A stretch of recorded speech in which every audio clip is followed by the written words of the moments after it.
Good evening and welcome to the April 15th meeting of the East Point City Council. Madam City Clerk, roll call, please. Councilmember Shropshire. Councilmember Freely. Councilmember Ziegler. Councilmember Cummins. Councilmember Mitchell will not be in attendance tonight. Councilmember Butler is running a little late, and Councilmember Martin Rogers. Mayor Holiday Ingram, we have a quorum. Thank you. Tonight we will stand for a moment of silence followed by the pledge to the flag. If we could stand and remain standing.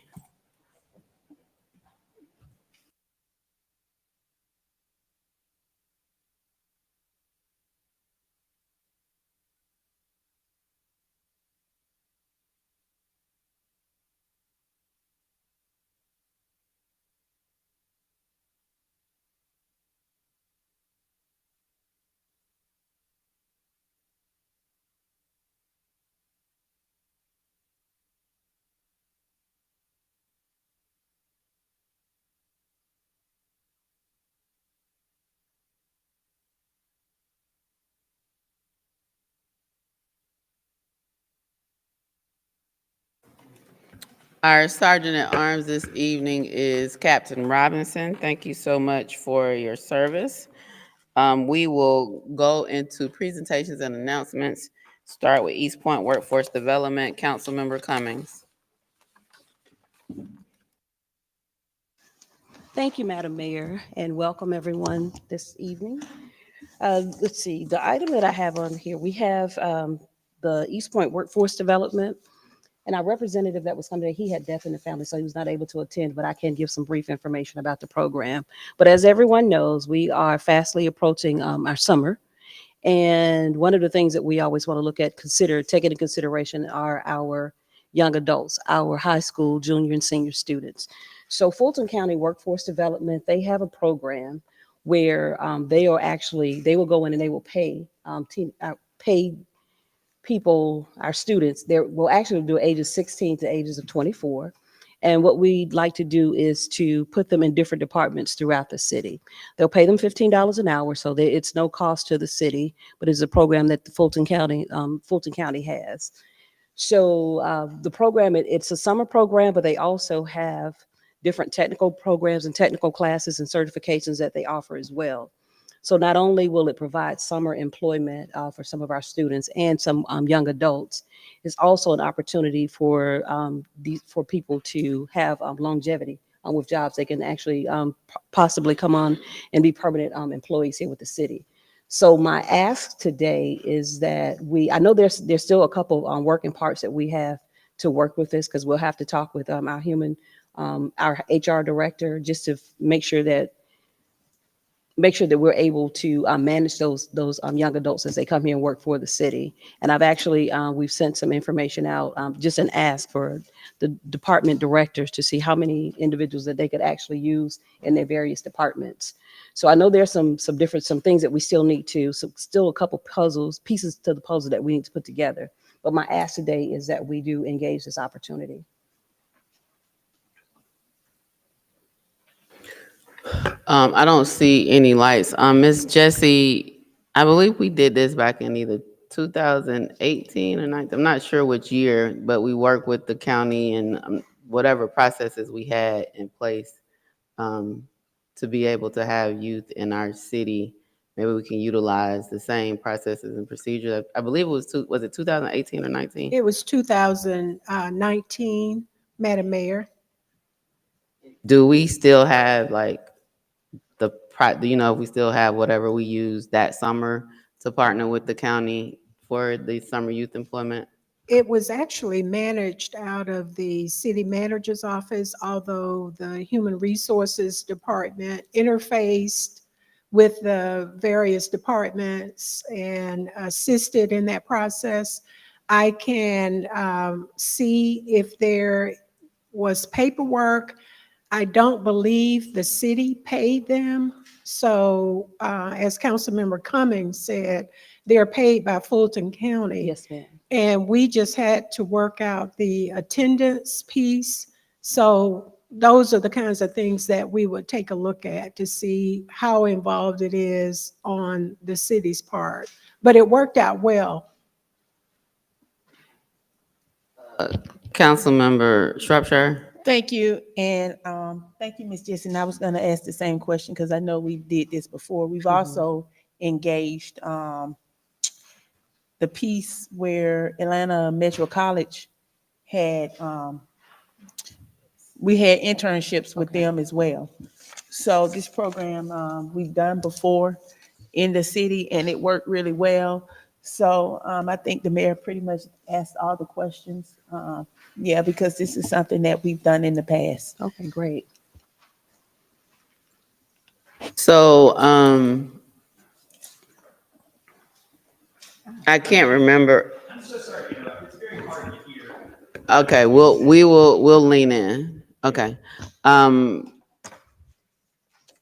not sure if in 2019, if we took council action, whether or not it's a management decision, but I mean, just for belts and suspenders, we could, do a motion to, I don't know if it's reinstate, but it was pre-COVID. I mean, once we hit COVID, of course, things became challenging. But to engage or partner with Fulton County, is it Workforce Development? Yes, ma'am. Yes. Fulton County Workforce Fulton County Development Workforce Development. Program for summer employment, summer youth employment, or? Yes. Okay. And that target audience would be, we have our students at Tri-Cities High School, Fulton Leadership, and also we could also extend it to students that just live in the East Point community, because we do have students that live in East Point that don't attend those two schools.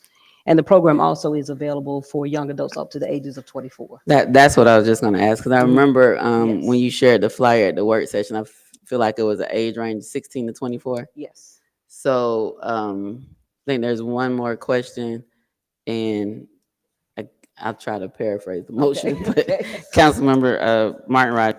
Yes, and my question is, can we ensure that, I guess, East Point students and those that early age bracket receive priority for these jobs? Because I know that East Point, right next door, we have College Park. We have Southwest Atlanta and other cities, but is there any way to ensure that East Point students and those young adults receive first priority for job placement in the city of East Point? That's all I wanted to Yes, express. so what we do, once it was a will of council, if it is a will of council to engage in this opportunity, we would reach out to the schools first to make sure that they do have that priority with the counselors at both schools. And we'll put something, I guess it would be on the city's social media outlets to advertise the program as well. Yeah, Tri-Cities High School is working on a job fair for their youth. They were supposed to do it on, I think, April 12th, but they're rescheduling. So we have the information like worked out by then. I'm sure we could possibly have a booth there to help get youth employed as well. So I think the motion would be to approve partnering with Fulton County Workforce Development for summer employment. I won't say youth because it's 16 to 24. Yes, 16 to 24. So, Councilmember Cummins, So do I repeat back what you said? or you can say so moved. So moved. Okay. It's been moved and properly seconded. Any other discussion? One question, so we're gonna have the staff to work with, what's the motion? Yeah, so it would definitely have to be coordinated through, Miss Jessie said the last time it was coordinated through the city manager's office. And HR is gonna have to be involved from all of that perspective. Okay. So it's the city partnering as a whole, not an individual. But Councilmember Cummings sounds like she's been working with or reaching out to Fulton County Workforce Development about it. And so sharing that information and with the city, but it's a city initiative. Okay, that's fine. So, and I will pass that contact information on. It's going to be Mr. Eric Dunn from Fulton County Workforce Development. So I'll make sure that I pass that information. So we did the second, we did the motion. Okay, any other discussion? And then you could continue working with staff as well. I mean, you talked about marketing. I think, so our students go to Tri-Cities, Westlake, um, Langston. Wow. Do we have any to go to Banneker? We have Banneker. So we can look at, they changed the attendance zone recently, redistricting.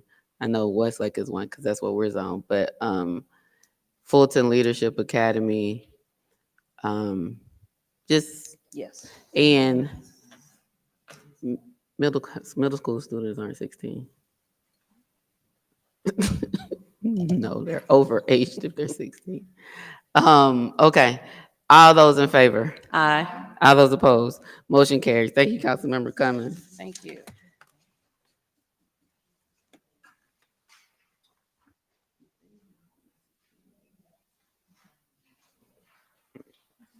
Um, well, it's by age. Next up is a presentation, Public Works Transportation Updates. Mrs. Jessie. Madam Mayor and members of council, we have staff here from the Public Works Department to provide you with an update on our transportation projects. Cadell Hall will start us off. Good evening, everyone, Mayor and Council. I'm here tonight with my coworker, Ms. Chardonnay Fenton, who's our transportation engineer. And we want to give a brief update on our current projects that we have under construction, as well as some projects that we have in design and down the pipeline in our transportation department. Let's go to the third page. We're going to start with the projects that are on the third page of the packet we're all finding. This is construction projects. First, we'll start off with the Helen DeLoe Drive sidewalk intersection improvements. We are pretty much substantially complete with that project, meaning we're just going down, making small corrections, fixing some items that may need to be redone by the contractor, but we're pretty much complete in wrapping up that project. We're going to be speaking with staff from communication, the mayor council, on doing a potential ribbon cutting for that project, as well as some of our other projects that when we finish them in the future. Next, we have the L Circle at Washington Road intersection improvements project. That project, we are almost complete with bringing in all the materials, bringing the road up to the grade that it's going to be. We're now relocating and installing some of the utilities, water lines, gas lines, and everything. And the project is expected to be complete by June 2024. The Ben Hill Road sidewalk intersection improvement project, we're moving along that project pretty much to the tail end of completing the construction. We're doing some relocations of some gas lines that are necessary, some other utilities that are being relocated, and we're scheduled to complete that project by September of this year. North Commerce Drive and Red Wine intersection improvements. The construction of that project, we've completed all of the widening for the new roadway alignment. We're now at the point of putting in all the underground utilities for the traffic signal that's going to be installed, and the project is anticipated to be complete by June. Some sidewalk projects that we have, a contract is completing Headland Terrace. The contractor's already installed all of the sidewalks on the project, and they're now coming back to finish resurfacing the street to finish up that project.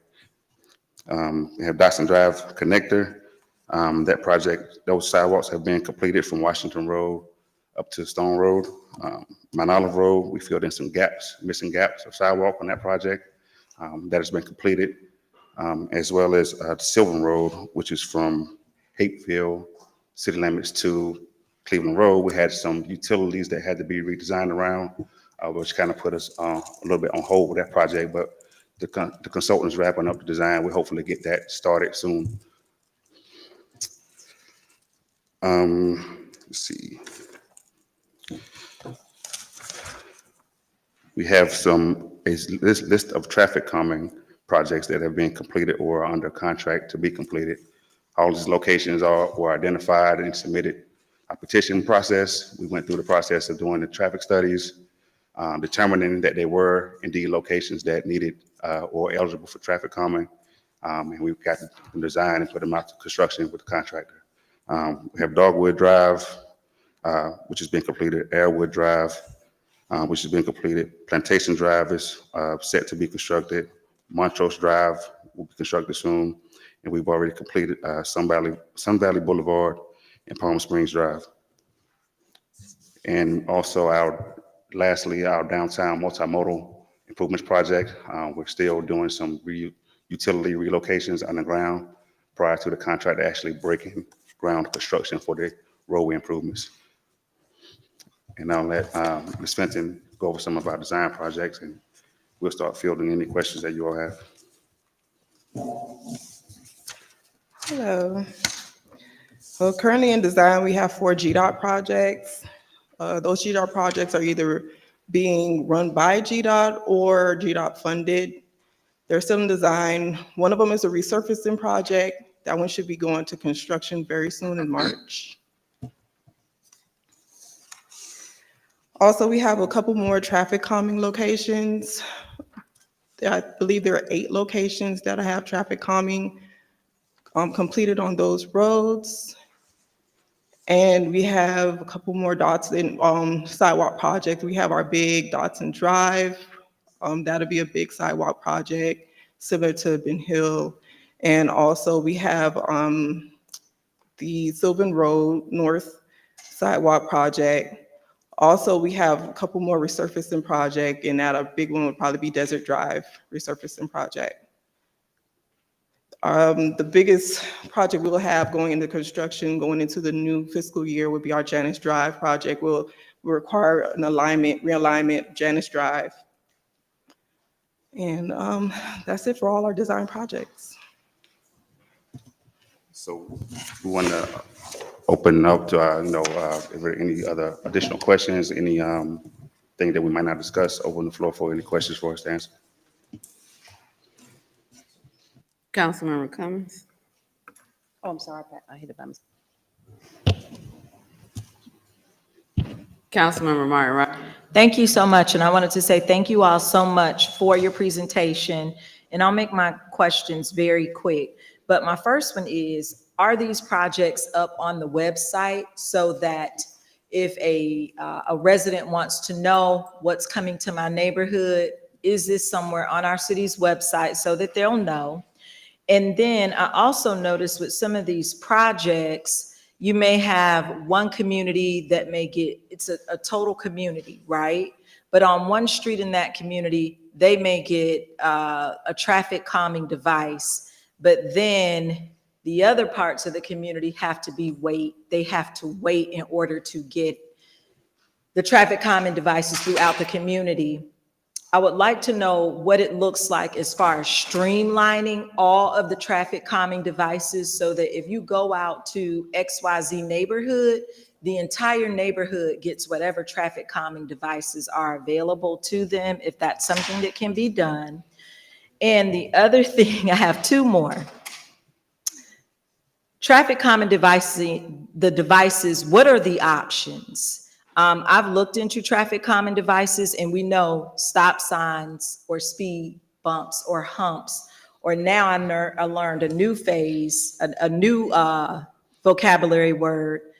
It's not a speed bump or a hump. What else is the other one? I think you're referring to the speed tables that we recently installed. Yes. I didn't even know that those existed. But what I'd like to see is, what are the traffic calming devices in the totality of traffic calming devices? And what else can be used besides those humps, bumps, or what was the other one? Ticks? Tables. Tables. Yes. So I would like to know what other options are available throughout our city. And then my last observation is, are residents involved in the traffic calming? Whatever is coming to their neighborhood, are residents informed? Do they have the opportunity to come out and say, hey, if you all are putting a speed bump in front of my house, do residents have that opportunity, or are they informed of what's coming to their neighborhood? That was a loaded question, and I apologize. I think I remember the first was about the website. Okay, So I think got it. apologize. So we're actually meeting with our IT department tomorrow morning for that particular reason. We gave them like a brainstorm, like a draft layout for how we need to, some things we need to lay out on our website. So hopefully we can get that designed and implemented soon so that everything's transparent, all of our processes, projects and everything. So hopefully we can come back to you soon with that being done, but we are meeting with them actually tomorrow morning to work on that. The second question was about different types of traffic. Okay. So there's a wide variety of traffic calming devices. It's usually depending on the application of it, like where it's located at and where it's needed. So you may not apply the same type of device in a downtown area that you may in a neighborhood, a residential area. You have devices such as traffic, of course, speed humps, speed tables, which are flatter at the top, so that they're more of a gentle transition over them. You have speed cushions, which are friendly for buses, which have like an opening in between them. You have other things such as realignments of the streets. There's a wide variety of things, striping, other tools that we can use, but primarily we've been using them, the ones you've seen lately in like your residential type of subdivision area where some of the other speed traffic calming devices may not be applicable. So. What's the lifetime on those? Because a couple of people that I know have complained that after a certain period of time, skiers just, it's a tease to them now. So what is the longevity of, and you can talk, or I'll email you more details. Sure. I'd like to know the longevity of some of these traffic calming devices that we're installing in our communities that do have that high volume traffic. So, I'll go to Councilmember Freely and Councilmember Ziegler next, but if you could release your mic so Councilmember Rogers' mic will be active. Oh, and Councilmember Shropshire. Okay. Sure. Councilmember We Shropshire, can talk Councilmember offline. Freely, and You Councilmember. can email me and we can talk. All right. Thank you. Here's my question. First, when will the other part of Delow be paid? That's Delow from Hetland going to Ben Hill. So we're I working know, so let me take that back because I think you all did from that Montrose end, but you got to do Montrose to Washington. to Washington Road. So that's a good question. Thank you. We're working on putting together a paving project, which is going to be citywide that we're trying to share. We got a draft today I just shared with Mr. Reeves and Ms. Fenton, and it's going to cover those areas that we left on, especially our major streets, Headland Drive, Delow Drive, after we finish this Ben Hill Road sidewalk project, as well as other residential areas that we missed, but that will be included. Okay. And my next question, Sylvan Road by Walmart, when will that be paved? By Walmart. That wasn't scheduled to be resurfaced, but we can take a look and see if we need to pay. Or sidewalks? Oh, the sidewalks. Sidewalks. Design started. It's on here? Yeah, we actually have the consultant working on design right now. Okay. Usually design takes about 6 months at the most. And then from there, we have to go ahead and get a contractor on board. Perfect. Okay. Thank you. Thank you. On the transportation design projects, there's a traffic calming item for Church Street from Washington to Lyle. And then there's also a note on a stop sign at Church and Neely. I had, through the city manager, specifically requested that some sort of study be done for sort of Ware Avenue down to roughly Thompson or Linwood because of all the speeding and the numerous accidents. Why am I not seeing that on here? And is the stop sign at Neely and Church, is that a result of my inquiry or was that already in the books? It was a result of the inquiry and some field study we did with the consultant as well.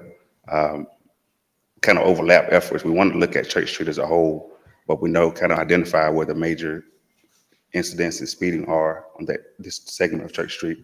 So we were looking at a location that was potentially eligible for a stop, and that was identified as one where the site distances were clear, that we could potentially add a stop sign. So we have them looking at that location now.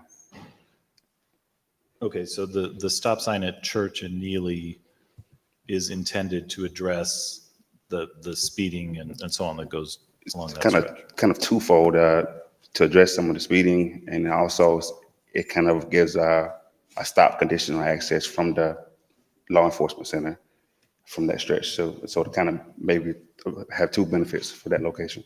Okay, thank you. Hello, thank you so much for coming and presenting this tonight. A couple of questions for you. I didn't see anything on here about the PATH project. Do you have an update on that? Is that on the agenda?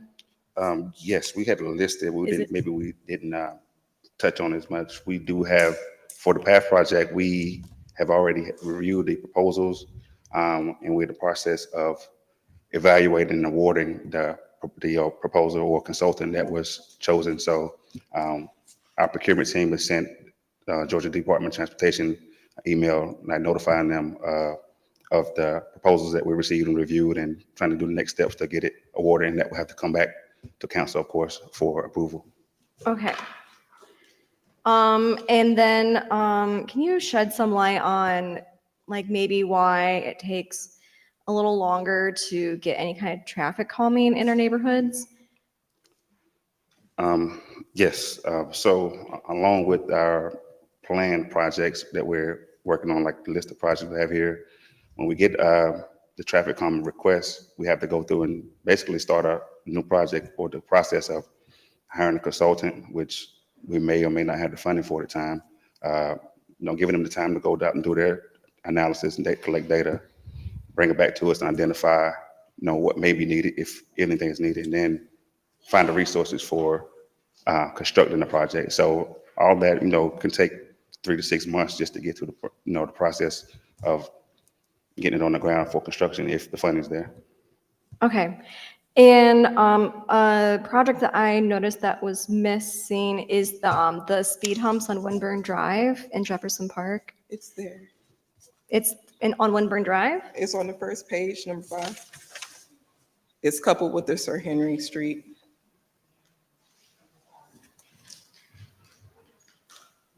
So yes, Okay.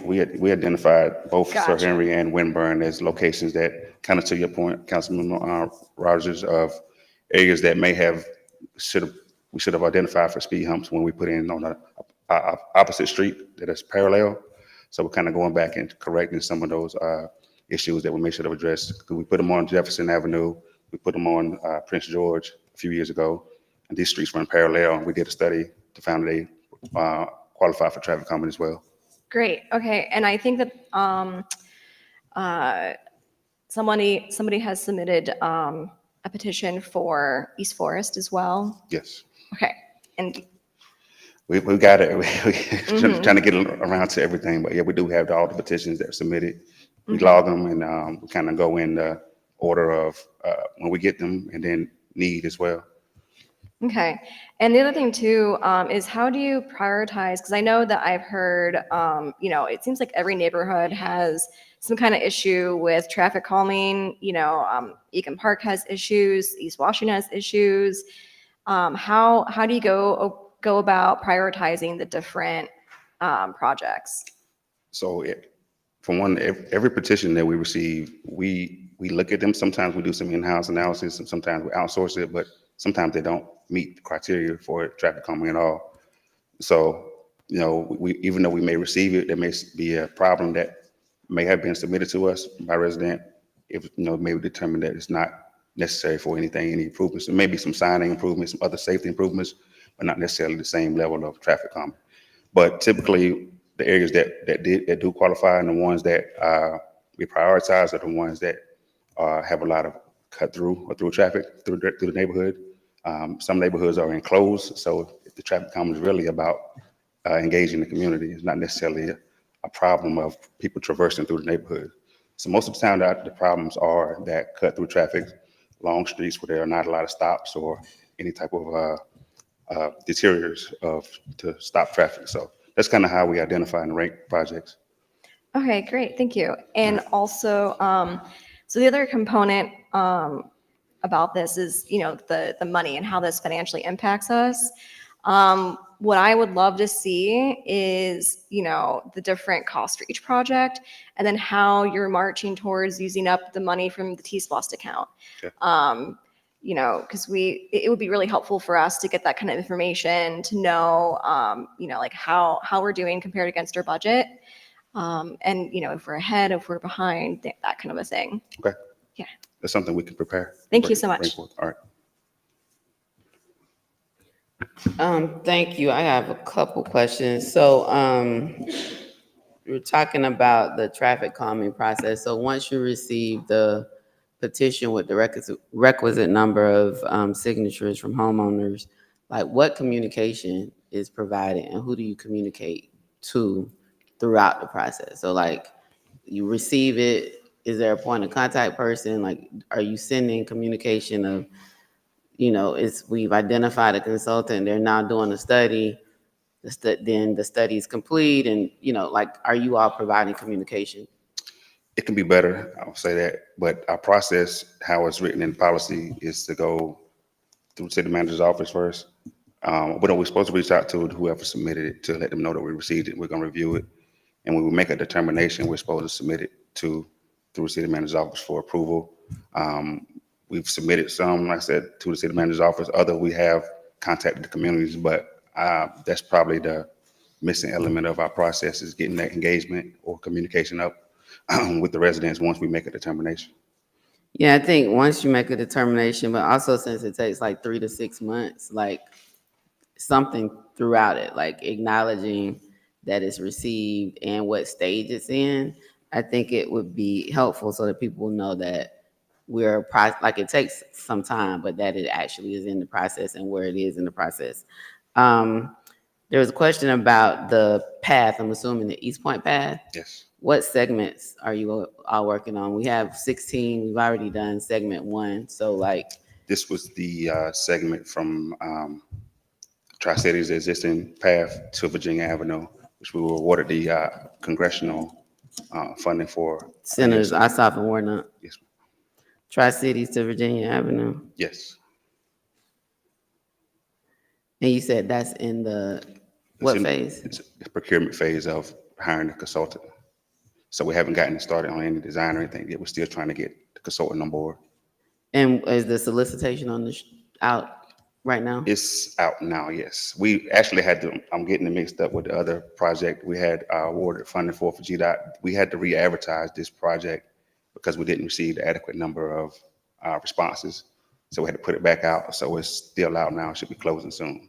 So I was mixing it up with the other project, but yeah, that and one's so out. Once it goes through the evaluation process, it'll come to us for a recommendation of a consultant. Okay, and then this is helpful. You mentioned that you all are meeting with IT tomorrow. Yes. I often get questions about specific streets, right? So where are we with the sidewalk repair or installation on Bryan Avenue? Or where are we with the pothole? Like, so as you're talking with them, will this provide information on all projects? And even like, I know we had T-Splice tier 1, tier 2, and tier 3, having that information so people see, and we're in T-Splice 2.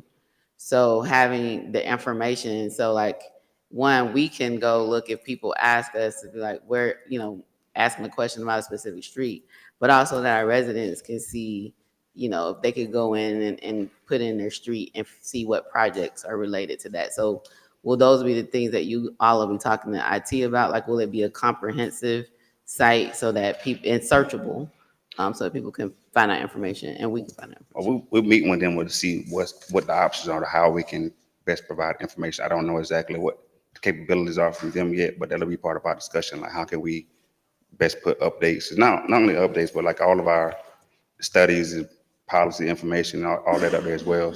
but definitely for consistent project updates. All right, Councilmember Ziegler. Yes, thank you. And a couple additional questions. First thing, curb cuts. Do you have, is that on your radar to try and put in throughout the city?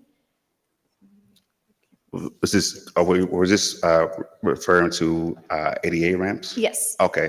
When we're doing a project, of course, we have to improve ADA ramps, and we do them as identified, but there hasn't been a citywide identification of them. I think that's segueing into another conversation. We recently did or we started a process with the ADA transition plan, which will include like identifying ADA barriers citywide. So we'll hopefully apply for a grant to continue that effort. We did the initial phase of it, which is basically listing out our some of our hurdles in the city, but now hopefully get down on the ground level to identify specific improvements that we need to make. So it hasn't been a citywide effort yet, but that is something we're looking at, is that process. Okay, great. And lastly, online, there's a list from 2021 on T-SPLOS projects, and there's still projects on there that haven't been completed, but then, years go by and like the projects from 2022, some of them have been completed, but not all of them. So like, how, can you just briefly describe to me the process from year to year? How, like, does the list get updated, and then like, does that communication come back to us, or like, how does that work?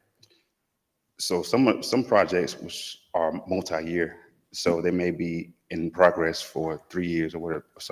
So they may be ongoing, but it may show as maybe incomplete, or some, especially paving projects, is what we're trying to wrap up now from that complete list, may not have been done yet, to your point.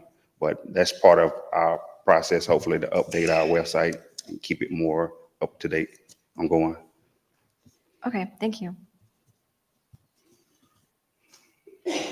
All right, thank you so much. There's a link online on the homepage for the ADA transition plan.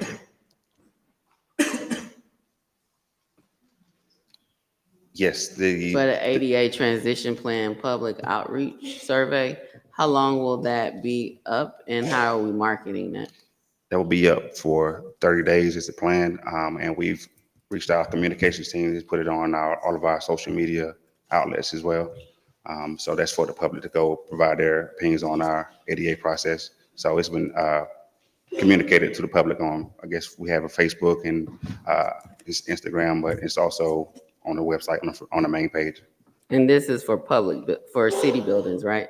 Yes, no, for anyone, for public residents. No, I'm saying, but the questions, I was just looking at the survey, is asked about what city buildings people, so I believe this is to get feedback on ADA transition plan for a city building, or is it just at large? Is it for streets and all of that? Oh, it's the survey is probably mostly for facilities. But the plan will include streets and infrastructure as well.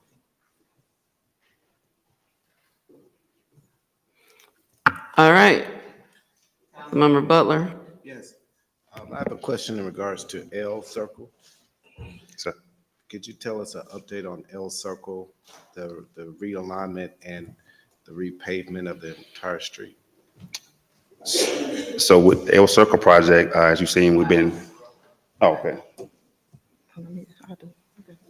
We've been working for the last few months of bringing in the proper material to meet the elevation of the road. It's about 20 to 30 feet of material we had to bring in to get the proper elevation. So that's what we've been doing over the course of the last few months. Of course, when it rains, that shuts it down pretty much for the whole week. So that's what we've been doing now. Like I said, we're working on some underground utility conflicts and getting underground utilities installed, but we're still looking to be completed hopefully by June. If that changes, we'll make sure we provide some updates.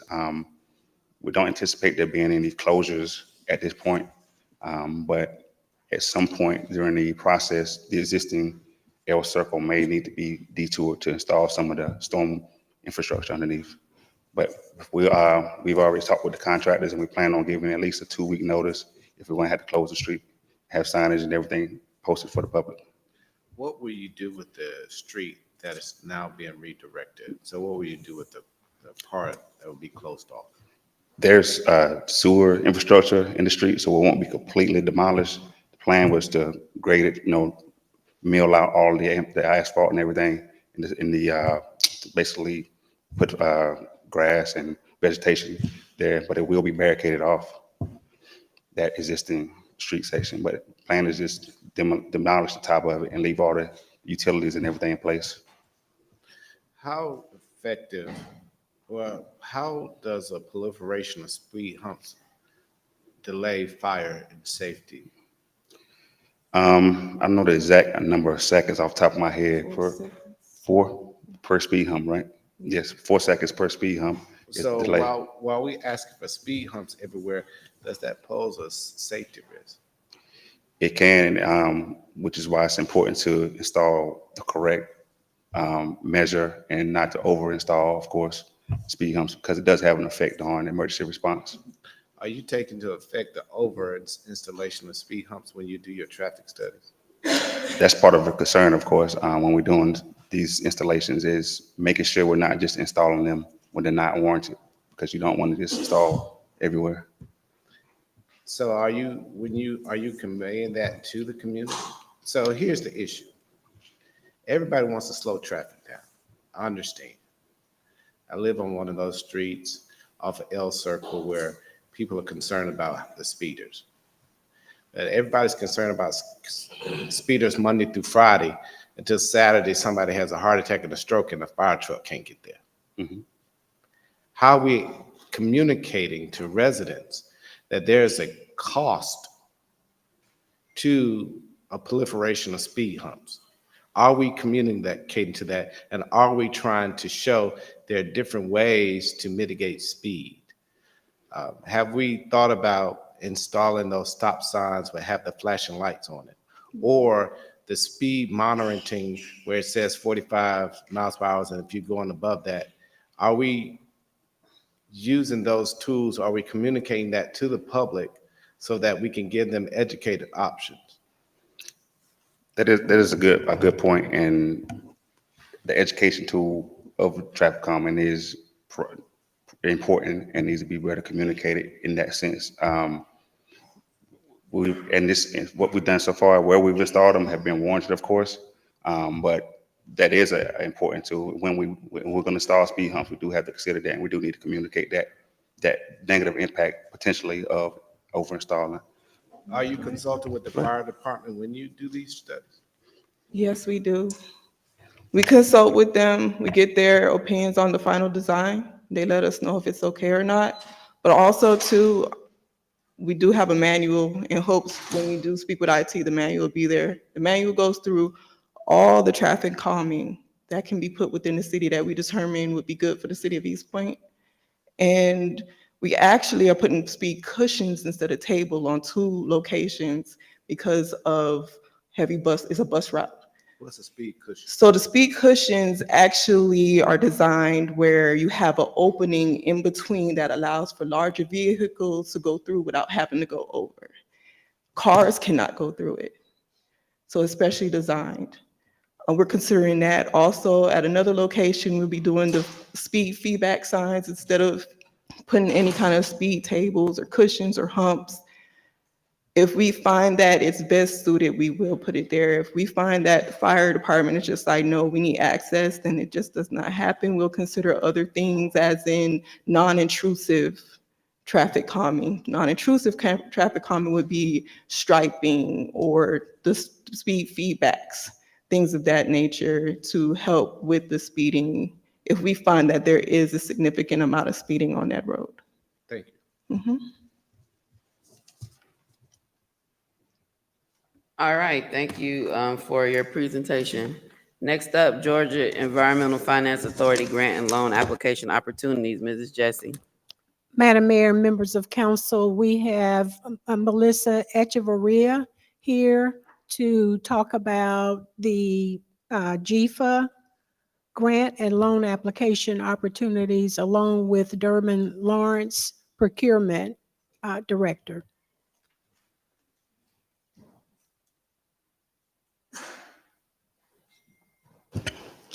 Good evening, Madam Mayor and council members. I am Melissa Echeverria, the Water Resources Director for the City of East Point. So I have a presentation today concerning funding opportunities. I want to discuss and hopefully get mayor and council approval to apply for additional loans as well as loan forgiveness and as well as reimbursement on some of the programs we have to implement by October 2024.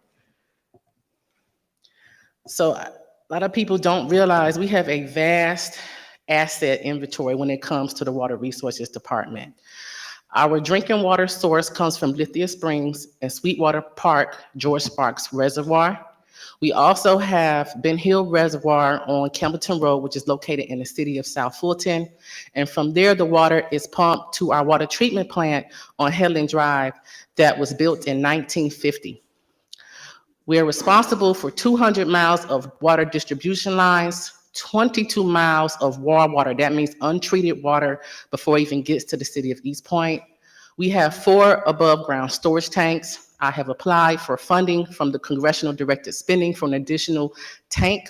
We have 153 miles of sewer lines, 1,350 fire hydrants we're responsible for, 2,500 water valves, and 16 major pumps between Sweetwater, Ben Hill, and the water treatment plant. Next. So these are just various pictures so people can understand what we are against at the Water Resources Department. This is one of the main reasons and factors that we came to council and with the mayor's support that we went out for the municipal option sales tax. On the left-hand side picture, you see where our emergency spillway at Sweetwater had blown out through a flash flood. It has been rebuilt. We did receive money from GEMA and FEMA to rebuild that emergency spillway. But in terms of the spillway, it is actually undersized. FEMA will only replace what was blown out. So we do have to come up with a 10-year plan to make sure that it's sizable. You see multiple water main breaks, sinkholes forming throughout the city. We have various projects with GFA, the most throughout the city of East Point. Next. Currently, we have an issue at Sweetwater Creek at our Lowhead Dam. What I've circled is where you see failure. We have gabions. So what the Lowhead Dam does is it impounds water so that we can pump water from the pumping station to Ben Hill for treatment.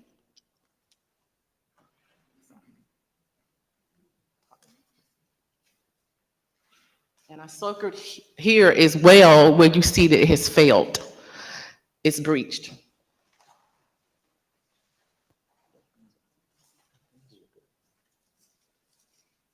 What I have is drone footage, an aerial of the failure at Sweetwater. Now, I have consulted with multiple structural dam engineers and geotechnical consultants, and in 2007, we did a repair here at Sweetwater. The decision to repair it at this point in time was based off of funding. The problem is it's breached again. So in the event that this impoundment fails, and we don't know when, if a flash flood comes through here, July, August, September, and it blows the structure out, I will not be able to pump water for water treatment. Next. Oh, wrong way. So currently, the city is a Water First accredited city under Fred Garner, the previous city manager. He was instrumental in the city applying for this accreditation.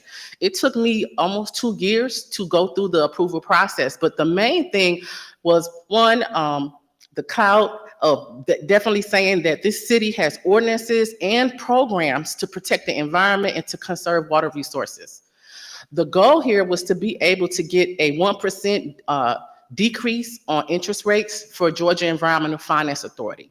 We went into the Water First accreditation hoping at the time, because of our infrastructure issues, to be able to borrow $20–30 million. But at the time, based on our audits, I was only able to borrow $5.5 million. So what we have here is the water main replacement loan in the amount of $2 million. That project is complete. We were able to move fast because the original plans were designed back in 2010 and we ran out of funding. So once the municipal option sales tax came in, we're able to go ahead and replace the 2 to 4 inch water mains on those streets. Now, once GFA comes in and their engineers inspects the project, my attempt today is to definitely ask the mayor and council if it's okay for me to apply for loan forgiveness. Okay, the sewer line replacement in the amount of $2 million is underway. And we also borrowed $1.5 million for our Ben Hill Reservoir on Campbellton Road.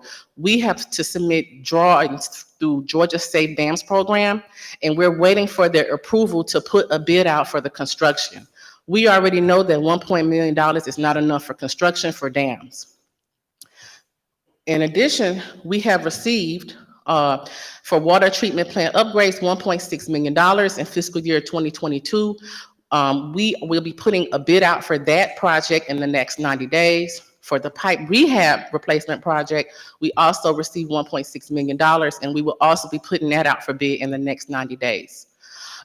We also have, again, the municipal option sales tax. For fiscal year that we're in right now, we actually budgeted $5.5 million and we've expended all but $600,000.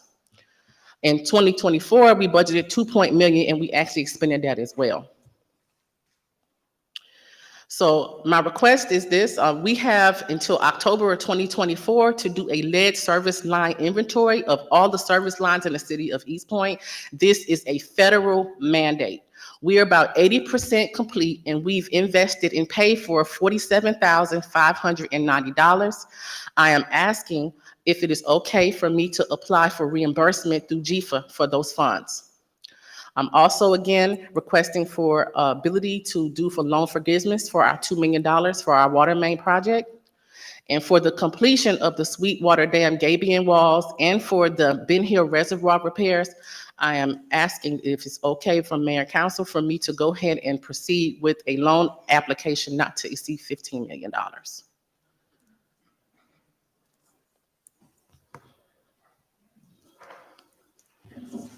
All right, thank you so much. I don't see any lights right now, but the funding source for paying these loans, what do we use to repay the loans? So I'm hoping once we do the loan forgiveness, that would give us the, like I said, the GFA decides that. We have to submit audit reports. We have to involve the finance department. I can submit the application, but the one on the bottom is time sensitive.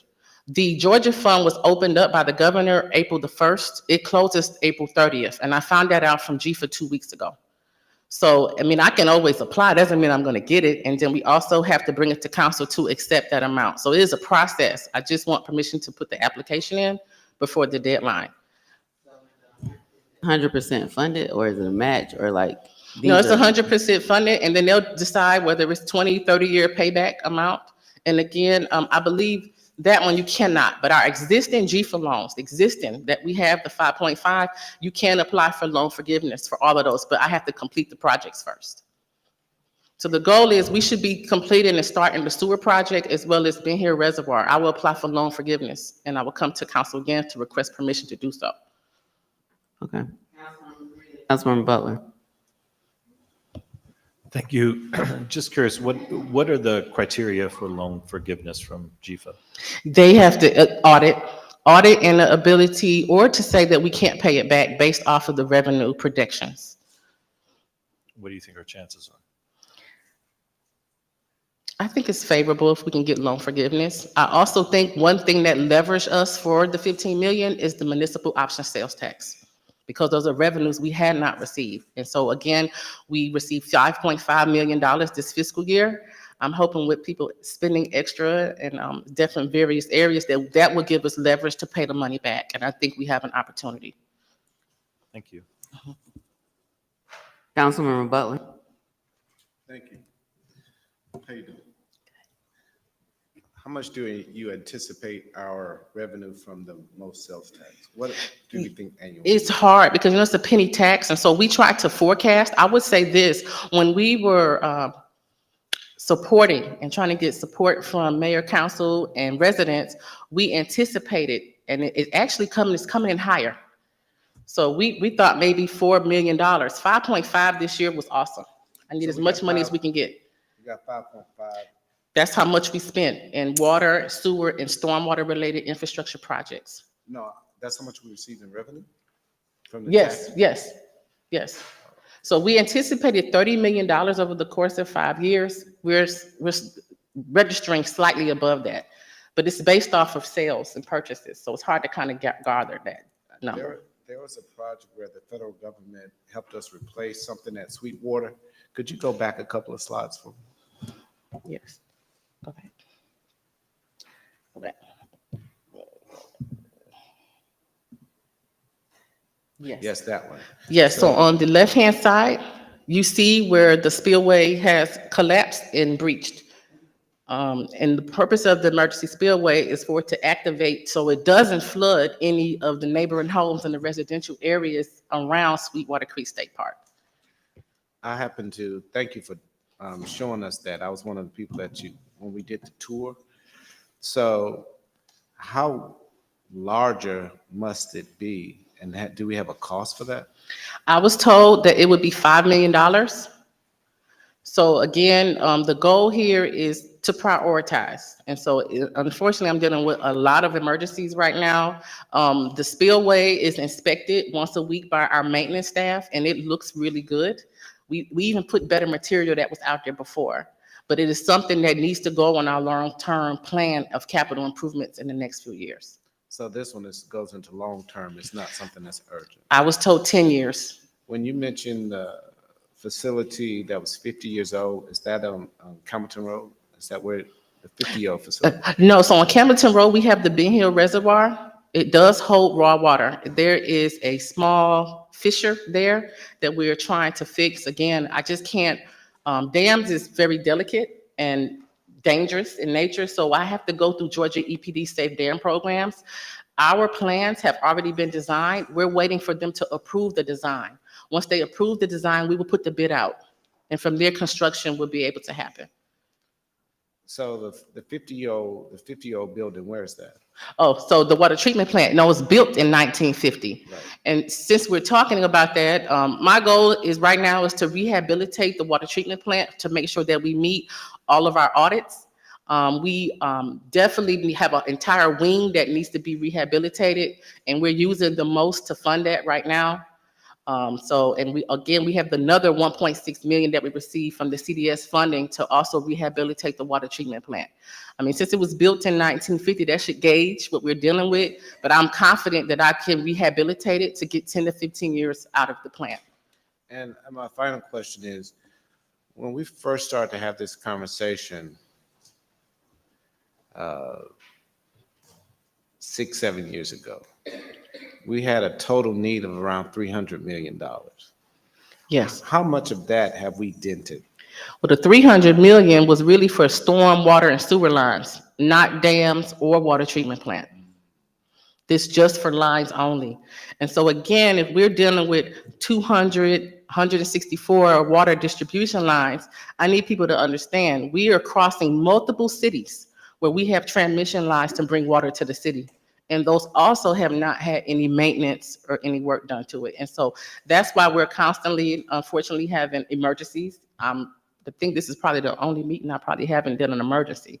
We have constant leaks, we have constant breaks, or a pump has gone out. It definitely impacts operations because we spend a great deal of time up during the middle of the night, especially we have to cross other cities. So do you know how much of that $300 million we put a dent in? I'm sorry.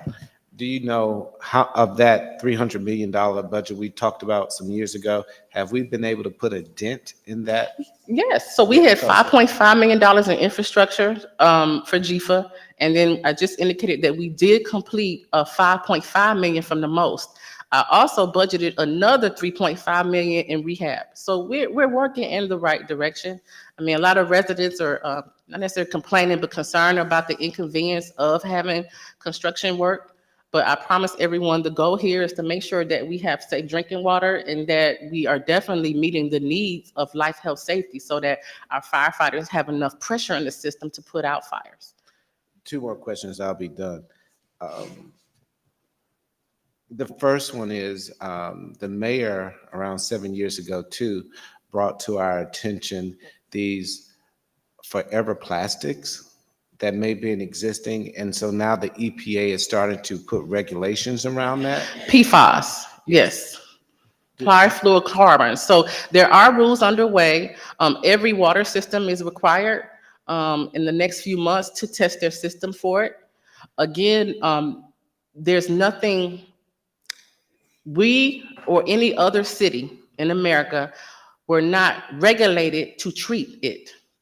And in order, if that is the case, we're going to have to retrofit the plant to meet that deadline. So we do get audited. We have to turn in water reports. So again, that is something that I will have to present to the city manager and the interim city manager as well to let them know what is the plan.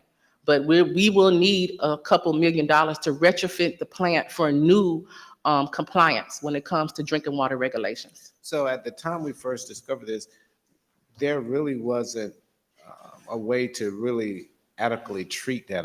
I don't think. So has that changed now? There is a way to treat it. You just weren't required to treat it.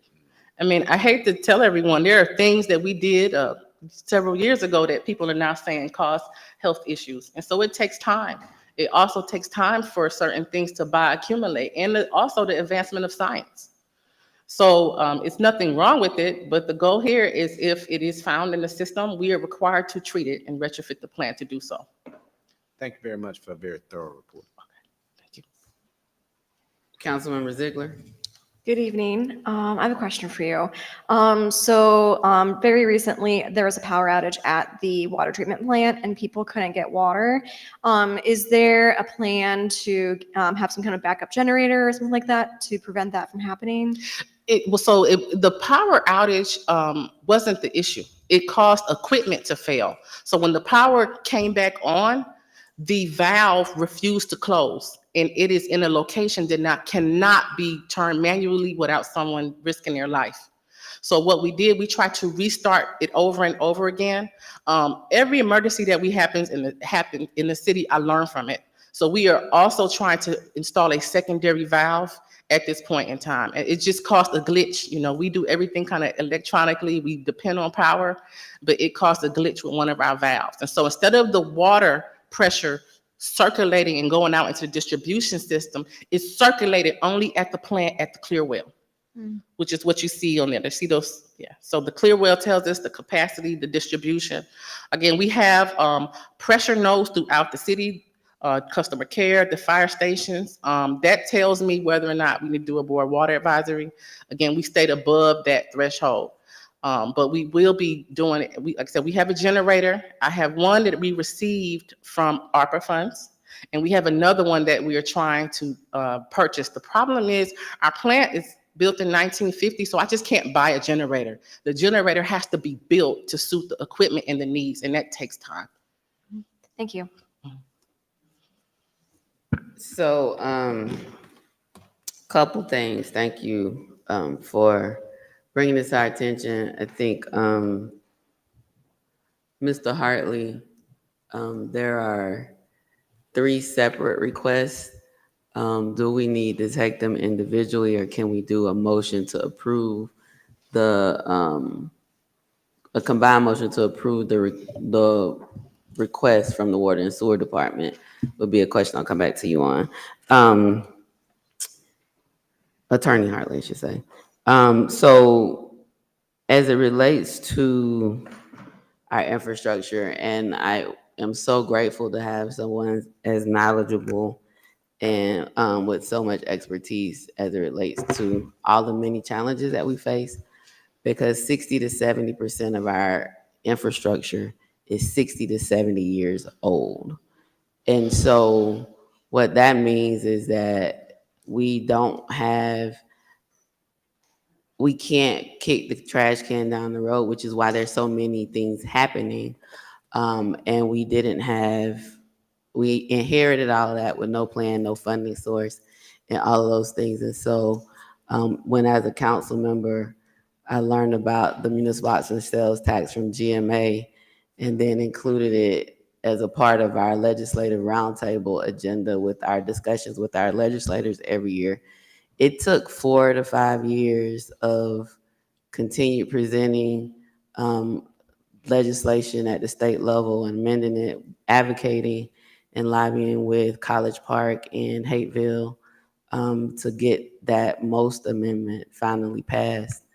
And that provides money for that 60-70% of the infrastructure that's 60 to 70 years old.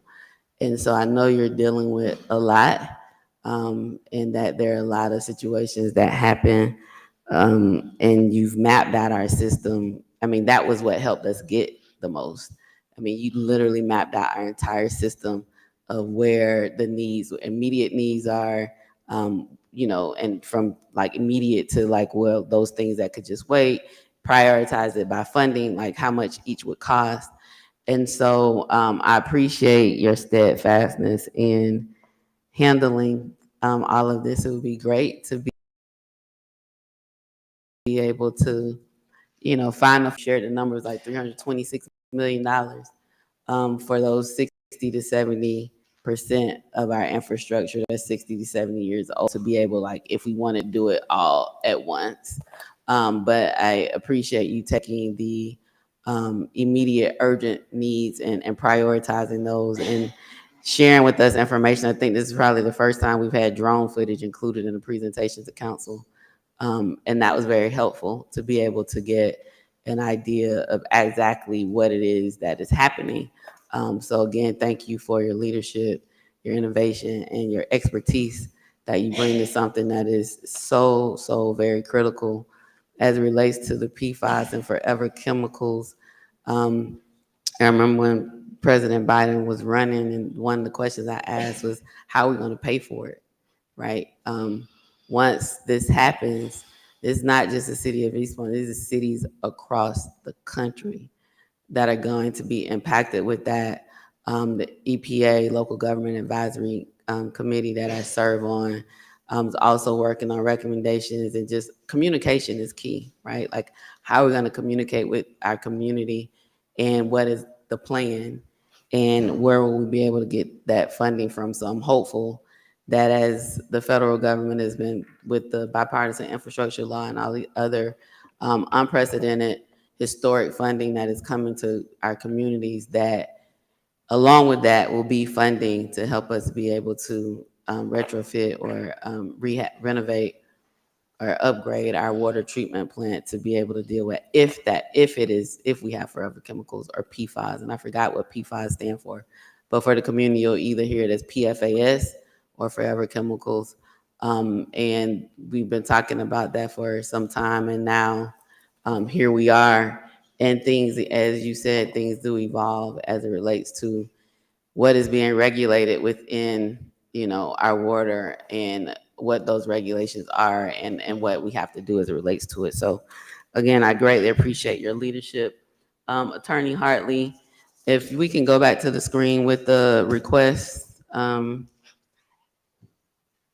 in the event that we need to take them separately.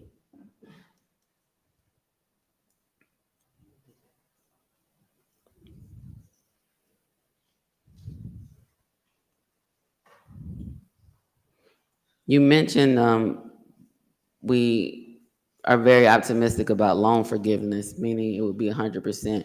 We wouldn't have to repay it back. But during the time of repayment, are those funds come from the water and sewer fees that we charge? Yes, so that's just our enterprise. Comes from the enterprise fund, not Yes, the and we general fund. budget that. So when we do our budget, which is currently what we're doing now, the payback amount is built into that to make those payments. Okay. Attorney Hartley, do we need to take these requests one at a time, or can we do a motion to approve the water resources request? Madam Ma'am, it's up to the council. Legally, you can include them all in one motion or separate motions, whichever is the preference of the council. Okay. You all want to be expedient? Okay. Can we get a motion to approve the water resources request? Councilmember Ziegler. Moved. Councilmember. It's been moved and properly seconded. Any discussion? All those in favor? All those opposed? Motion carries. Thank you so much. Now you have the next one, National League of Cities Service Line Water Leak Adjustment Program. Looking forward to hearing this, because this is the way I think we can recover funds when maybe, okay, let me not. I'll let you present. Yes, so in July of last year, National League of Cities did an overview of the programs that they offer. Again, they do offer a service line warranty program. This is through a separate vendor through the National League of Cities. Residents pay them directly their fees. And again, I think it's an awesome program. Just to give people an idea, I'm part of that program where I live at. But of course, it happened afterwards. But I had a water leak between my house and the meter, and it cost me $3,000. Okay, so not only did I have to deal with the $3,000 to fix the leak, but I also was responsible for the $2,000 water bill. Okay, so we do promote the National League of Cities Service Line Warranty Program. So how would this program have helped with that example? This one's different. This specific program that I'm going to go into detail about is Leak Adjustment Warranty Program. Okay, so we use annually 1 trillion gallons of water. This is tremendous. The water utility division, the city ends up paying for that. I would like to know that, water is a public good, but it is not free. It takes chemicals, staff, benefits, equipment to be able to treat the water to bring it to your home safely. So the leading cause of high consumption is leaking toilets, irrigation leaks, garden hose problems, filling your pool. But for private leaks, it's definitely when it comes to the city of East Point, if you have a leak of one day, it would equate to $182. 1 week, $1,378, and 1 month, $5,900. Okay, go ahead. So it is definitely a tremendous undertaking for a city municipality because residents end up paying for the cost of the treated water. Also, you risk that residents cannot afford to pay for the water bill. And it's no negligence on their part. These are incidents, they're accidents. However, in order to get the water to you, it is a cost associated with that. So most residents cannot cover a $500 water bill. So we end up either adjusting the bill or writing off a bill. Now, last year, we had a total of $600 and almost $40,000 of adjustments or when it comes to water loss with the city. And so for the Water Resources Department, especially since I'm going into the fact that we need sources of money and revenue over a couple of years, this is a several $1 million loss.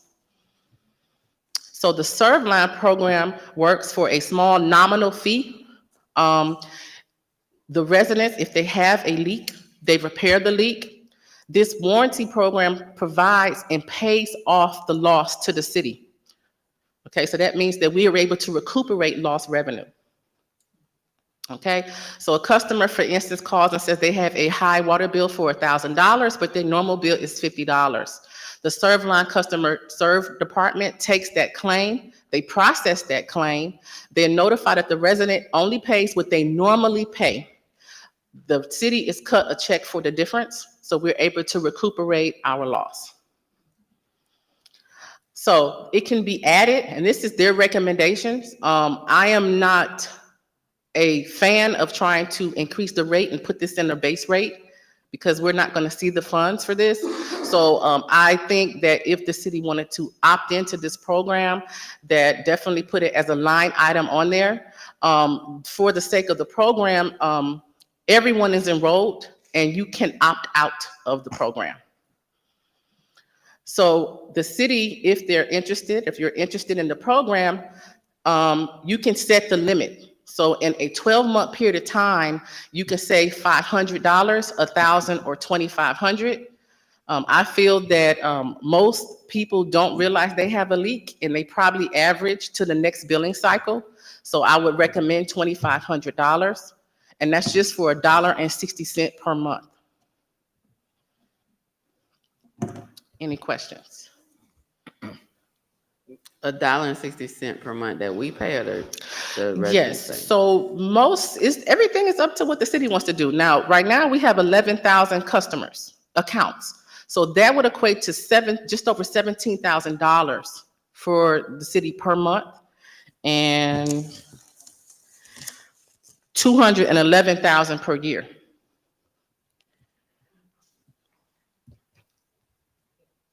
The company really doesn't care who gets the money, but, so again, that would be if the city took that burden on. I mean, our current infrastructure issues, I just cannot take it right now. I just couldn't be able to pay that right now. But I can definitely tell you we're at almost $700,000 loss as far as adjustments because of leaks. Attorney Hartley, I'm gonna come back to you on a gratuities clause question about this, and I'll go to council members first, though. Councilmember. Thank you. Let me ask you this. First question, why didn't they do like separate billing for the residents to opt in to pay for it? So I think the reason being, compared to the other program, they feel that it's just more beneficial this way. Because what they're also doing, when you call customer care, the dial log is going to go directly to them. So they're actually going to manage our sewer adjustment. It's actually a program built at customer care. So they'll take over that program. I know because in 2019, right before COVID hit, we had a conversation with the service line people. They was actually supposed to come and do a presentation on this. And then COVID hit when we went to the National League of Cities. This was one of the new programs that came out, that where if you had a leak, it would pay for it would pay the adjustment on the water bill. Correct. And it started in 2019. So, and my understanding was it was going to be something that they offered for people to opt in. And I know there's a lot of residents that's already opted into the program now because East Point has, and if I think I'm gonna say it correctly, galvanizing those Right. pipes. In the service line warranty program. Exactly. And those tend to break now because they're older. So I think it's a good program. I was just curious because I think if they offered it to residents, I think a lot of them would actually opt in to pay it.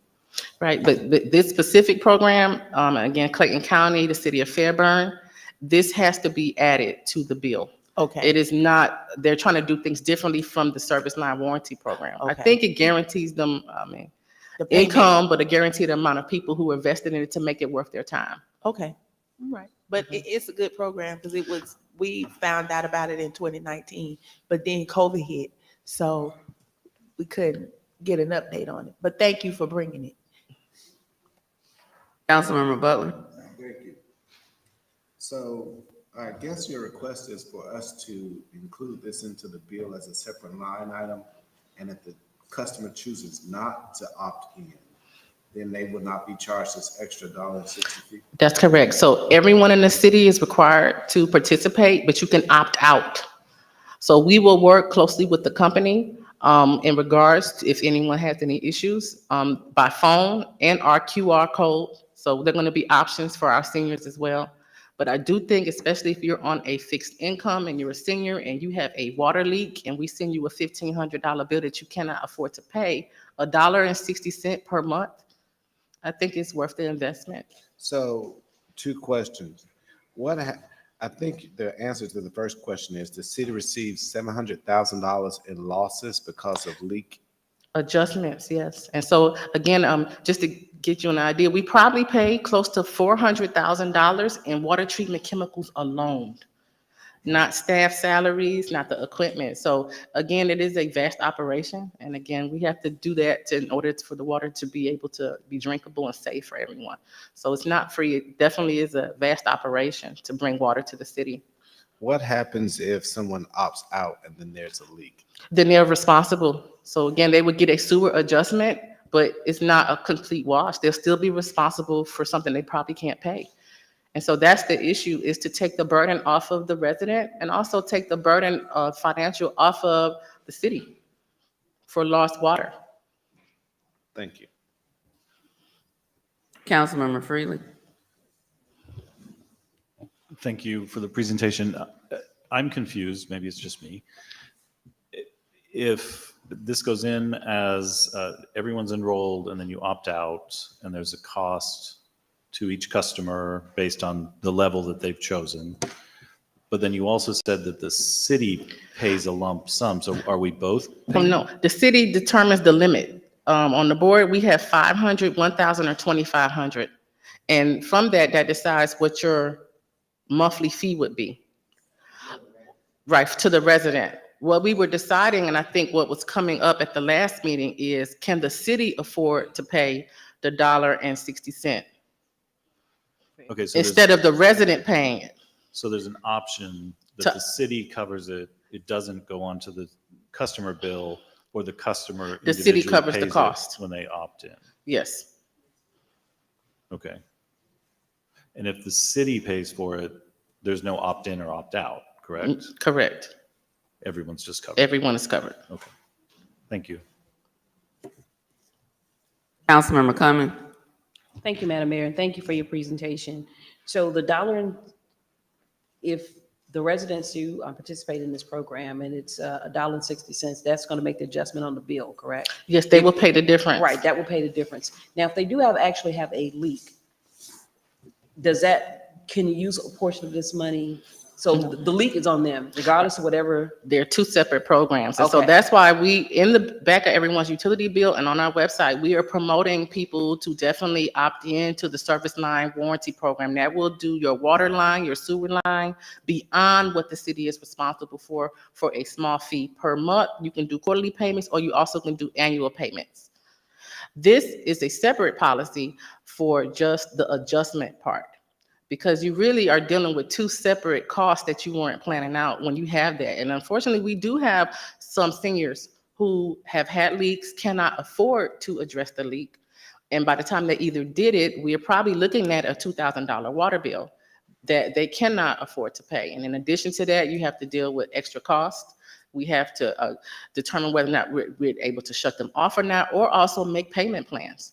So I tell people, just that small fee per month is worth it. It takes that one time where you change your attitude towards warranty programs. But I think there are awesome programs. I know several residents in the city who participate, and I've told them, like, that's a $1,500 repair that you just pay. You don't pay anything for. Okay, so, and let me make sure that I'm clear when we look at those boundaries, those boundaries that they use. If that line breaks and it's is it before the water meter and out towards the street, the city is responsible, correct? That is correct. And anything from The meter the to the meter house. back to the house. Yes. And just for those that don't know, normally those meters are in the front of the yard. So anything that leaks from the front of your yard all the way to the back, the resident is responsible. Yes. And what is that fee? How much is that fee for the service line? Oh, I think last time I checked it was like $7.90 a month. A month? Yeah, yeah, and you can also do quarterly and annual payments. Okay, thank you. I yield. Thank you for bringing this forward. Like, I think I have every service line warranty that they offer. Like, I started with a couple and then I renewed, and they were telling me about other ones. I was like, let me get that. But just for peace of mind, right? I think you said that it would be $17,000 a month for 12 months, which is about $204,000. If the city does it. You mentioned Fairburn and another city. Yes, I have a list of all of the cities, Do Clayton County as well. Do they pay it, or do they have the residents? No, the residents pay it. And Yeah. it's added to as a line item on their bill so that you understand leak adjustment warranty program.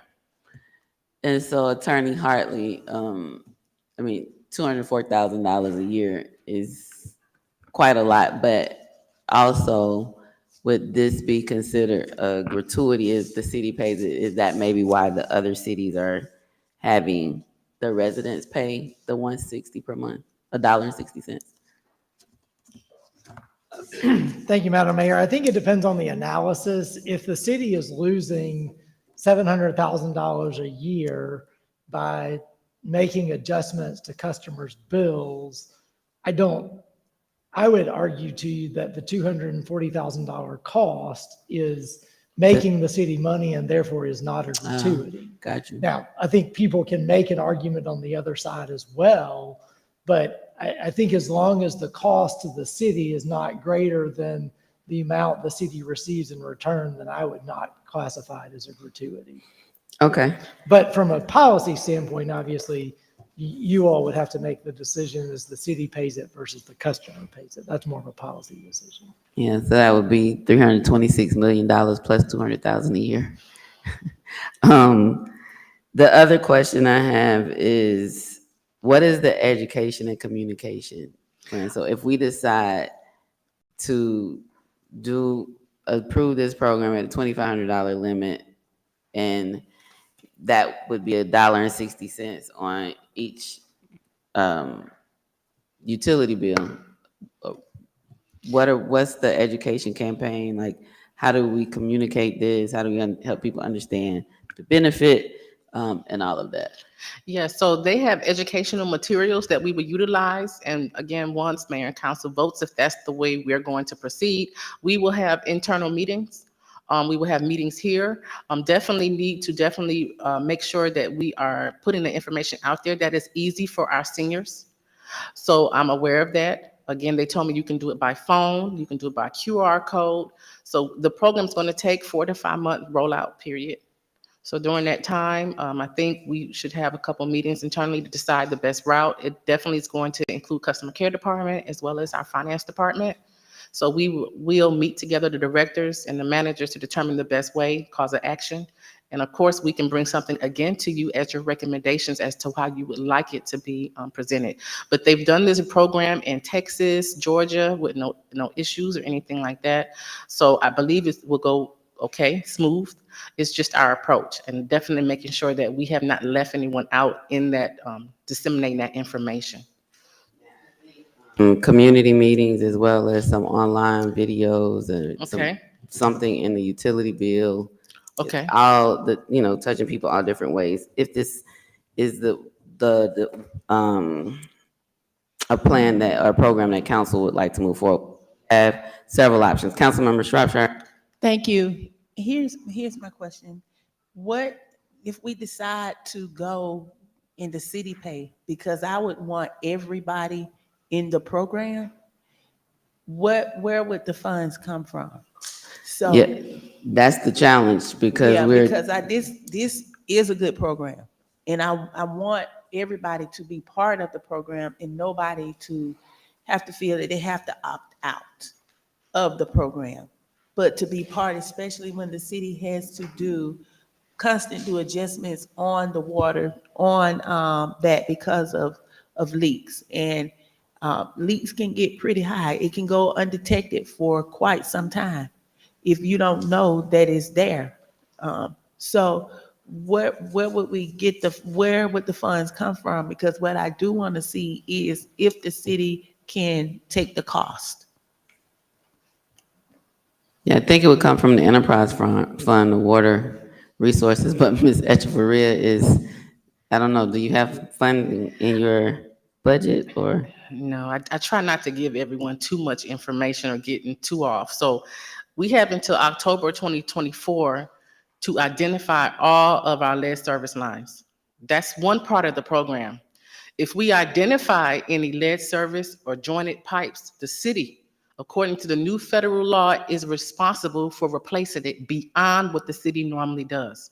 Now, in order to fund that program, I can apply for grants.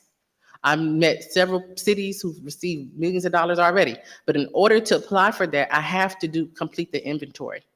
So again, it's so much change in water. It's so much change. I just don't have it. The 211,000, I can probably rehabilitate a sewer line on the street. I can do a water line.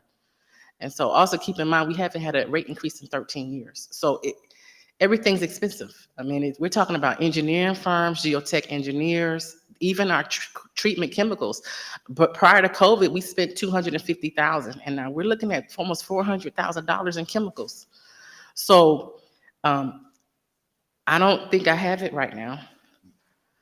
In order to have it, I would have to not do something or a project in our current capital in order for me to fund it, because I've already submitted my capital budget for this coming year. And let me say, I believe me, everything that needs to be done is very important. That, I just put that on the table as an option.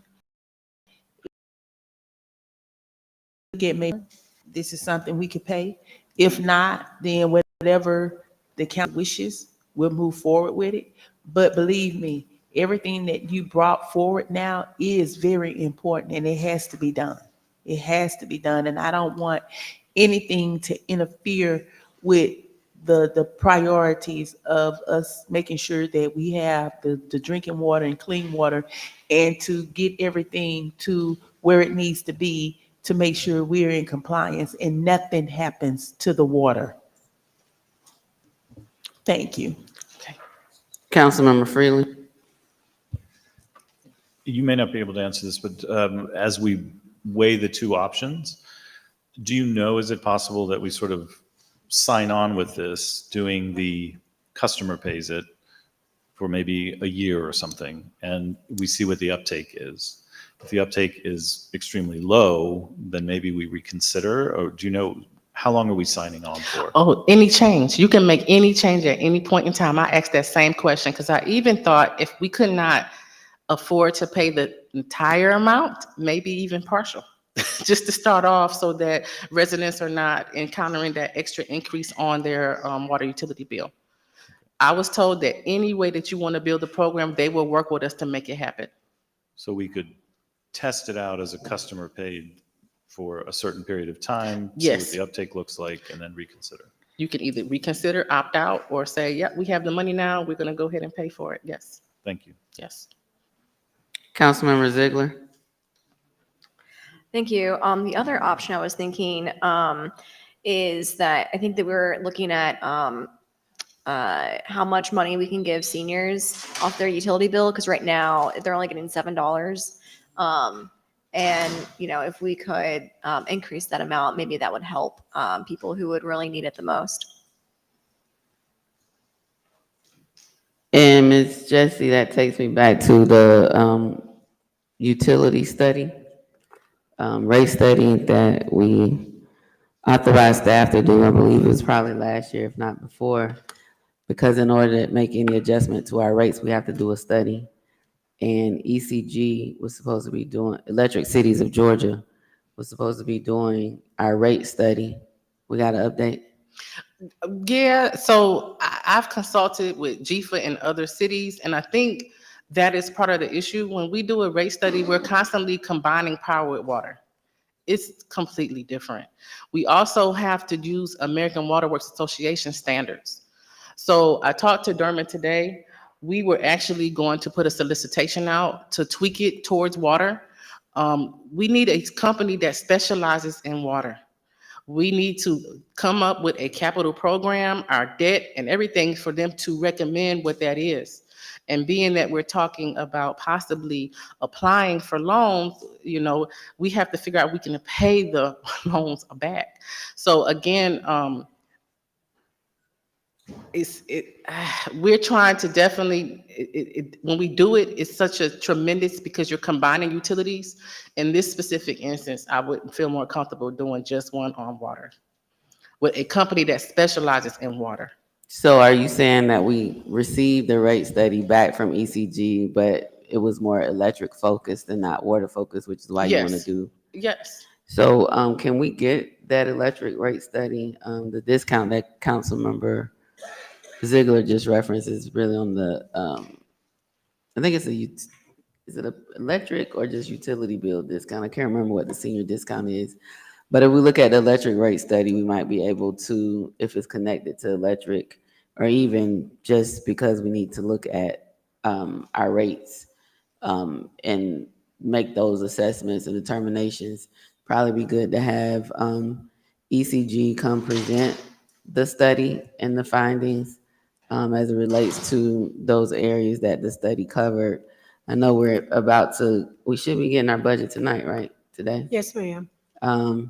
Proposed budget for FY25. And so We can always make amendments if needed, but we have to have those studies in order to make any adjustments in rates. And so if we receive the completed study and you feel like it's not really geared towards water and wanting to do something differently, I mean, I think operationally, that's something you can talk with the city manager about and make those decisions. But in order to make those adjustments, we have to have those studies. So if it's ready, though, I'd like to see the um, ECG rate study on the May Yes, work ma'am. session for them to present if they're available or whatever, the 13th or the 20th.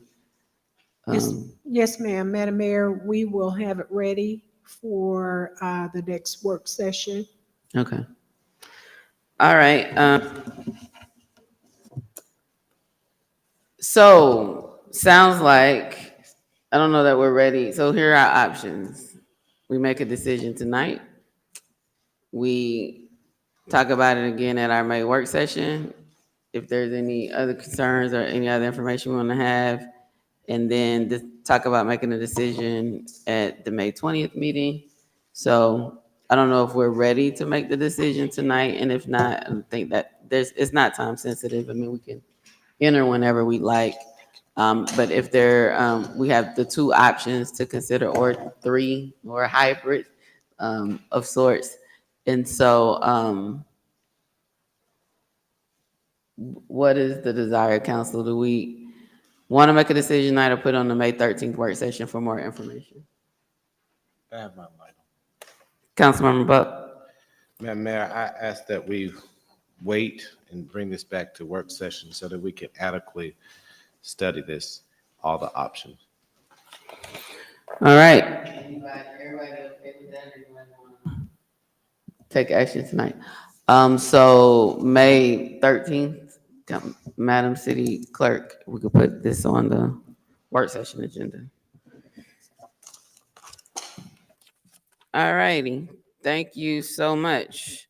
Our last presentation is on Juneteenth. So in June of 2020, after the murder of George Floyd on May 25th of that year and the inception of the COVID pandemic, I brought forth to council having a Juneteenth celebration for our city for the first time. And so we had the presentation, the actual motion approving it actually approved Juneteenth celebration as an annual celebration of the city, and as well as June 19th has been proclaimed Juneteenth Day in the city of East Point. And so this year, the first year and every year the motion was to also partner with the NAACP Atlanta branch. They're no longer in our city, but we've done it for the last 3 years in partnership with them. There's already a line item in the budget for this item, so there's not necessarily a motion needed to approve the event. But because Juneteenth is on, I believe it's a Wednesday, in the middle of the week, and it is also the week. Yes, Juneteenth is on Wednesday. It is also the week where either that Thursday or Friday, a lot of us will be going to Savannah for the annual Georgia Municipal Association convention. So wanted to, see if city staff, as this is a city event, had already been thinking about dates and planning, because again, the majority of us will be out the weekend of June 21st, which would be June 22nd. It's either June 15th would be the Saturday before Juneteenth. Several cities are celebrating that weekend. It's my understanding that staff has already planned the Drag Down South event. I think that's what it's called, on June 15th. And so I'm assuming that they were planning to do the Juneteenth event on the 22nd, planning for both events. But that June 19th is also a city holiday. So that would only give us June 18th as a day to actually do the Juneteenth celebration. Um, and so wanted to have that discussion tonight so we can make sure that plans are underway and what staff is working on as it relates to this annual celebration that was approved in 2020. Miss Jessie? Madam Mayor and members of council, I do know that Mr. Brown has assigned staff to work on this. I'm sure that he will be able to provide an update in his biweekly brief to you, but I do know that he has assigned staff and they are working on this. You know if they've settled in on a date yet or not? I believe he wanted to discuss this, present some options to the council. I don't think they've settled on a date. And I guess my only concern is that this is our last meeting before we'll be just a little over 30 days out. And so, looking at the dates and the options, it looks like June 18th, June 17th, we have a council meeting. The 19th is a holiday, and then the 20th is people will likely possibly be going to GMA for the convention that starts on the 21st. I know people are taking classes, they're going to start that Friday morning. So again, it's already been approved in the budget. It's a annual city event. Just wanted to know what the plans are. I know NAACP has been leading or led the planning and coordination for the last 2 years.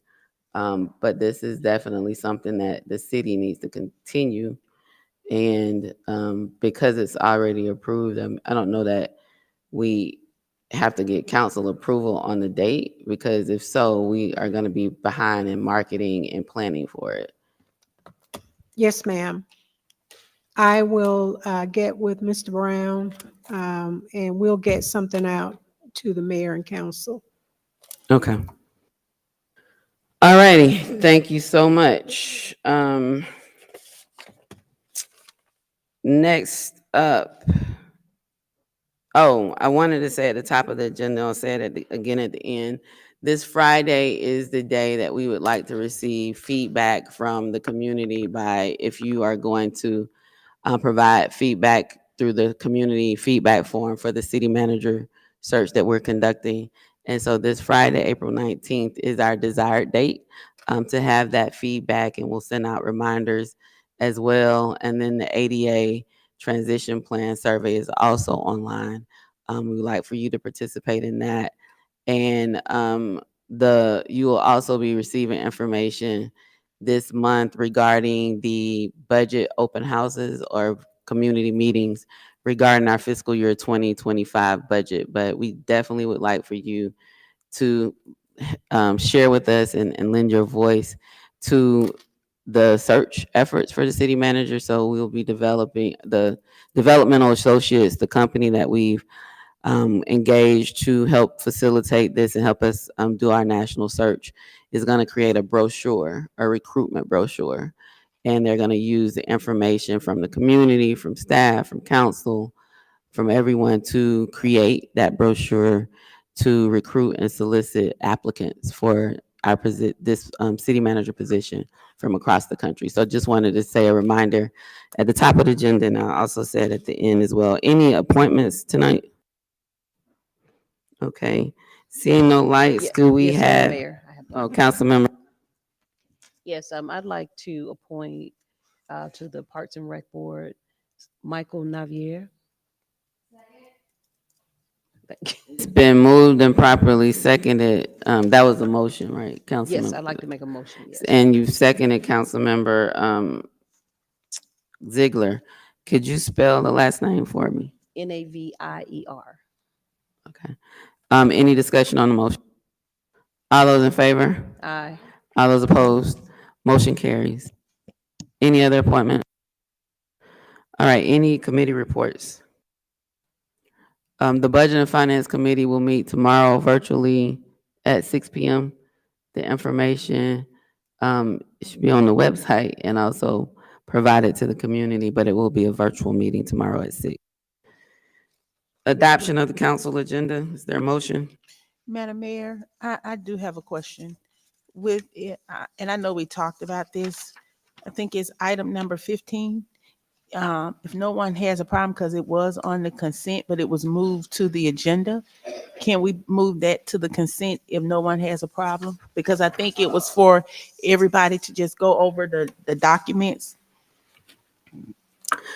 Yeah, and it's my understanding they also sent an updated document to staff providing more information around the cyber attack finding. Oh, so they added that information to the document.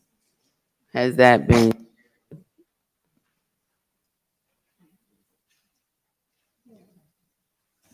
Madam Mayor, I have not received that. They may have sent it to interim city manager Brown. CC'd you on it? I haven't received. No, that I'm saying Yes. they might have sent it to him, not Yes, knowing that ma'am. there's finance. Have Shannon Golden can come up and speak to any addendums that Tab and Tab submitted for the latest. Oh, and I'm sorry, we're just on approval of council agenda. So do you have information about any addendums that or changes that they made? Press the black mic for me.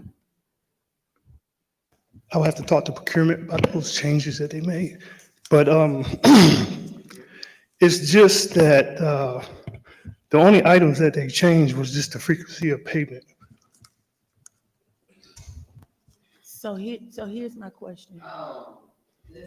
So we're talking about two different things. Oh, One, we're talking about the findings on fiscal year 22. Oh, And then second, that's why I was like, why did he say procurement? Because 15 is actually to engage them for the fiscal year 23 audit. Yes, ma'am. So they gave a presentation on fiscal year 22, Two. and we shared a lot of questions and feedback. It's On my 22. understanding that they're making edits to their recommendations on 22, but there's no action from us on that one. okay. The action item on the agenda tonight is for our fiscal year 23 audit services to be done by Tab and Tab.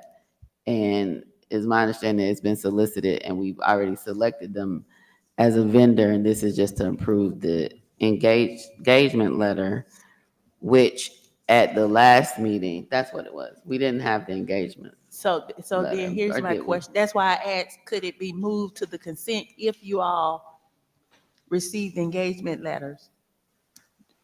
When they were supposed to receive it, or, because I can't quite remember.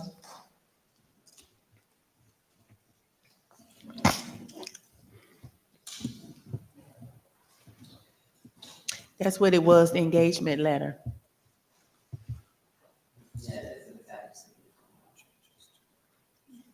No.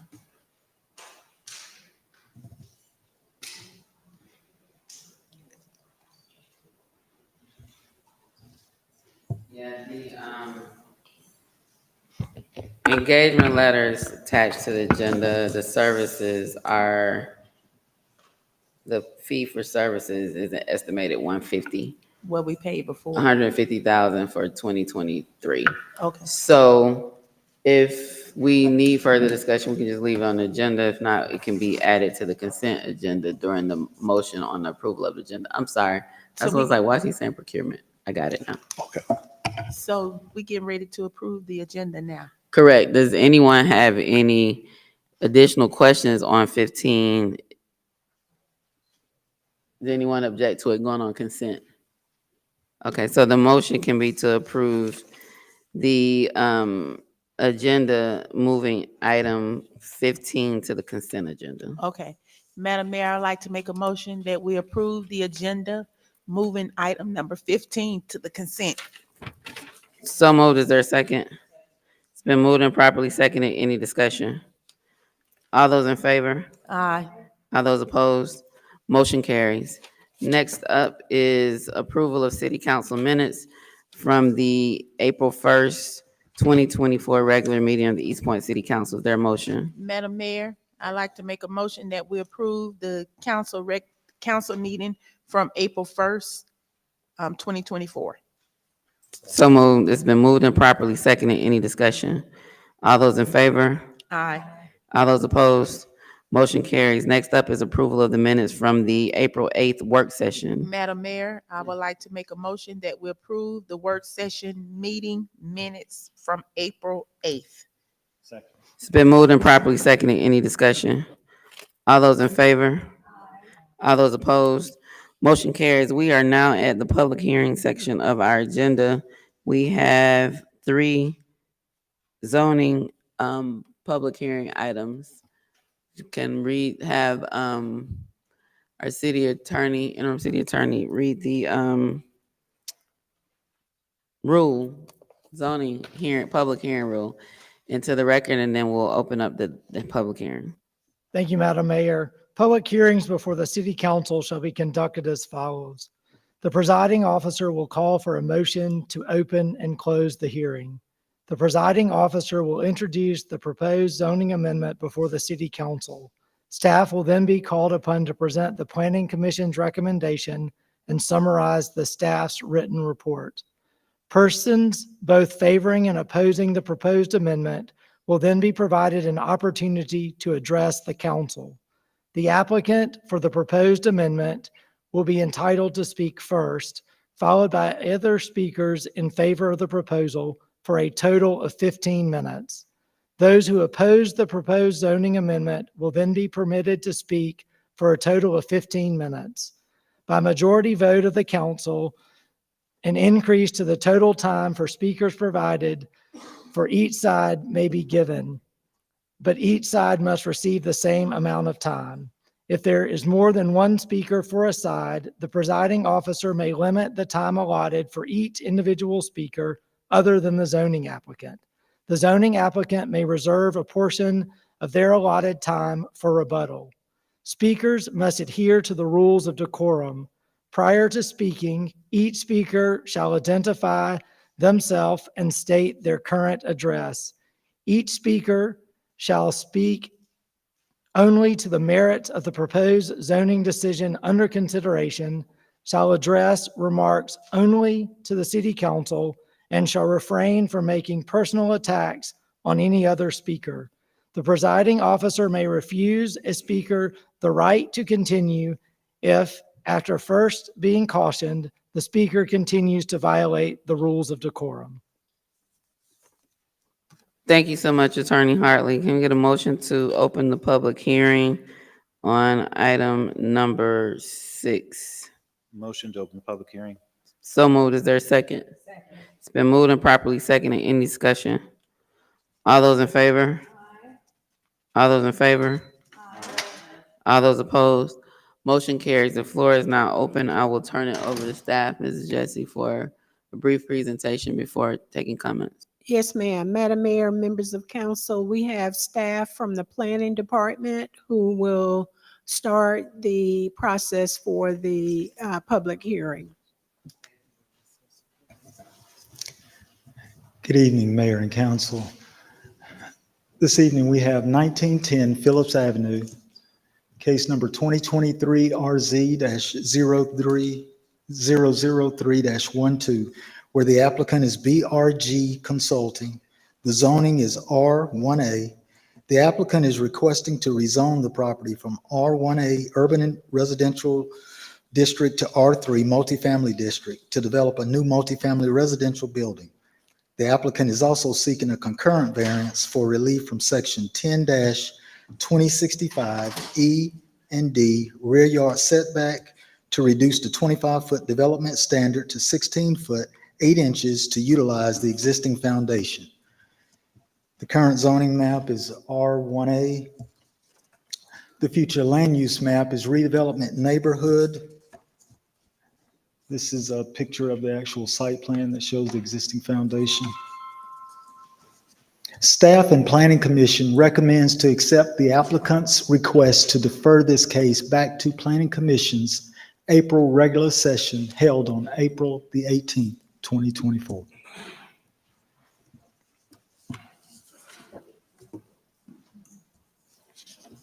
Thank you so much for that overview.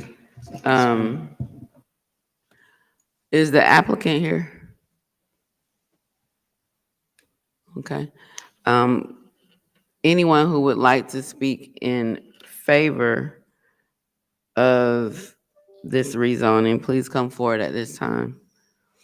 Anyone who would like to speak in favor of the rezoning of property located at 1910 Phillips Avenue from R1A Urban Residential District to R3 Multifamily Residential Zoning District, please come forward at this time. Anyone who would like to speak in favor? Is there anyone who would like to speak in opposition? Anyone who would like to speak in opposition to the request to rezone the property? Anyone who would like to speak in opposition?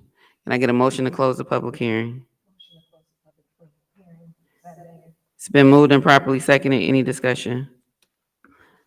In favor? All those opposed? Motion carries. There is a recommendation from staff and the planning commission to accept the applicant's request to defer the case back to the planning commission's April regular session. Is there any action that council would like to take at this time? Madam Mayor, Councilmember Shropshire. I would like to make a motion that we defer the case back to planning and zoning. Is there a second? Second. It's been moved and properly seconded. Any discussion?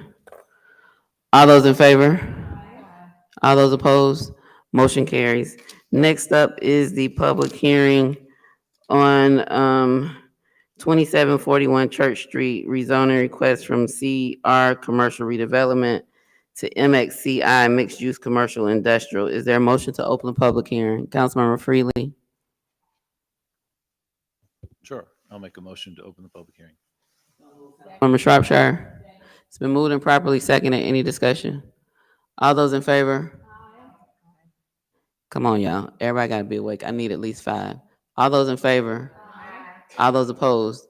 Motion carries. The public hearing is now open. Ms. Jessie. Madam Mayor, staff from the planning department are here tonight to open the public hearing.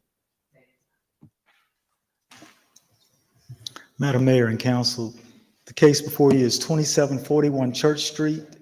The case number is 2024 RZ 0010-01, Lizzie's Cigar Boutique and Tasting Room. The zoning is CR Commercial Redevelopment. The applicant is requesting to rezone the subject property from CR Commercial Redevelopment to MXCI Mixed Use Commercial Industrial District to establish a cigar smoke shop. The current zoning map, CR Commercial Redevelopment, and it's within the downtown overlay district. The future land use map designation is traditional urban neighborhood. Planning Commission recommends to deny the applicant's request to rezone the subject property from CR Commercial Redevelopment to MXCI Mixed Use Industrial Commercial District to establish a cigar smoke shop due to the incompatibility with the Comprehensive Plan 2022-2023 approved by City Council. MXCI is not a typical zoning district in the traditional urban neighborhood future land use map, future land use designation.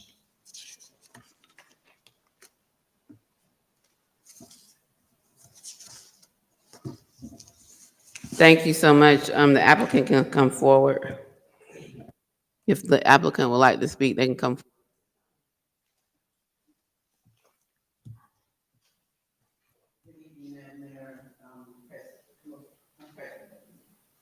Right here? Okay.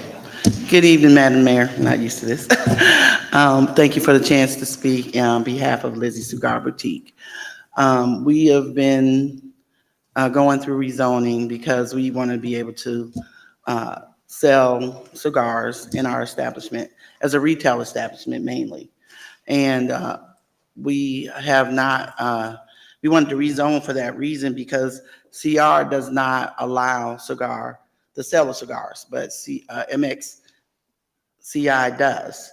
But we realized that there are also other cigar shops in the area that are also zoned CR. Everything else is zoned CR. I forgot to bring my phone, but I have all the other addresses.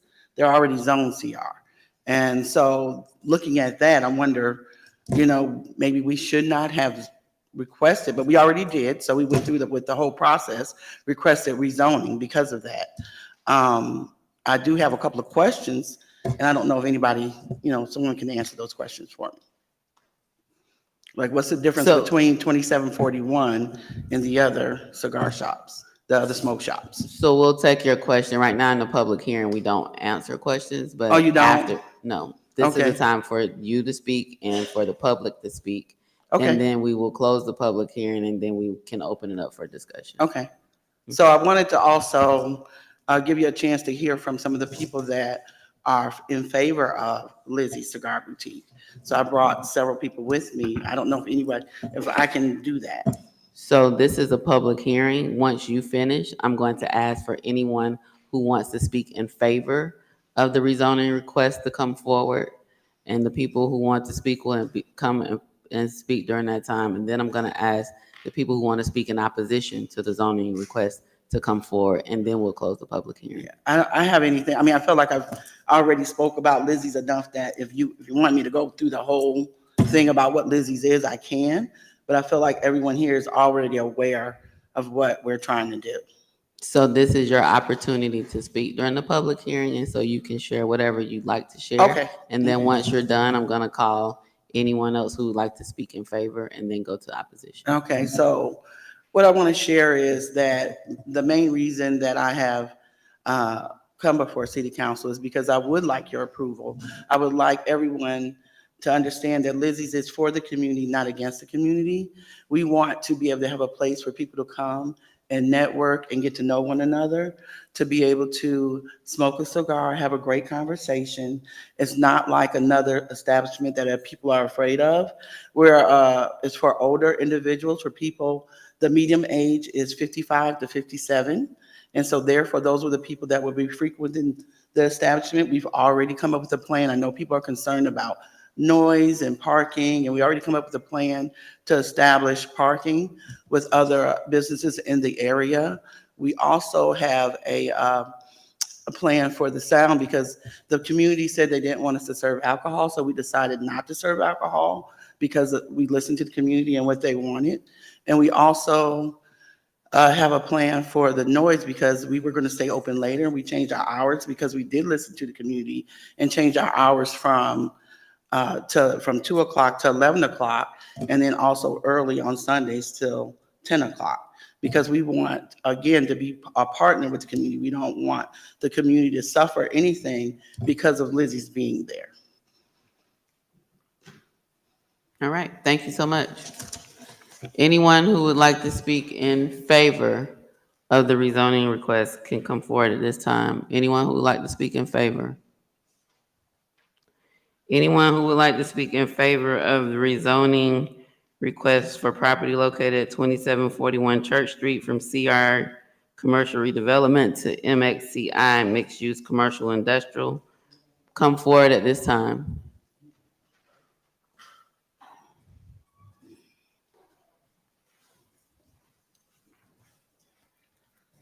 Good evening, Madam Mayor and Councilman. My name is Ronnie Jackson. I live at 1229 Calhoun Avenue. I am born and raised in East Point. My grandfather was the first African-American to run for city council in East Point, as well as the bridge across the street is the James L. Jackson Bridge.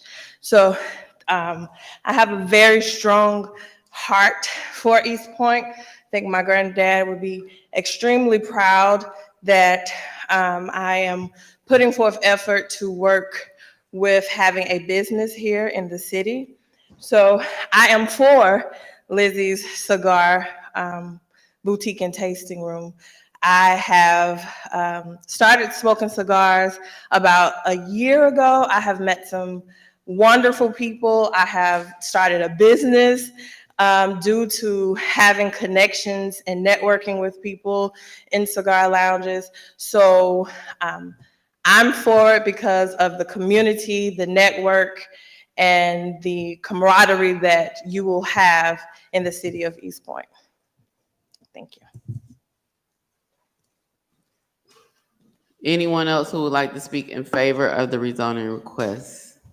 Anyone else who would like to speak in favor?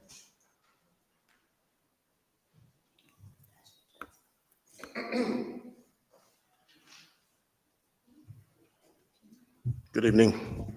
My name is Antonio Davis. I live at 639 Garden Walk Boulevard, Atlanta, Georgia. I appreciate you all letting me speak. As the other two ladies have already stated, this is more of a fellowship. Working with Mona, who spoke first, we have done some community projects around the neighboring city.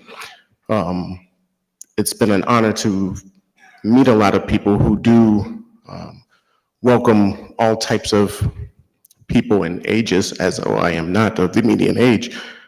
I do hope that you all consider strongly allowing this to be an entity in your community. Thank you. Anyone else who would like to speak in favor?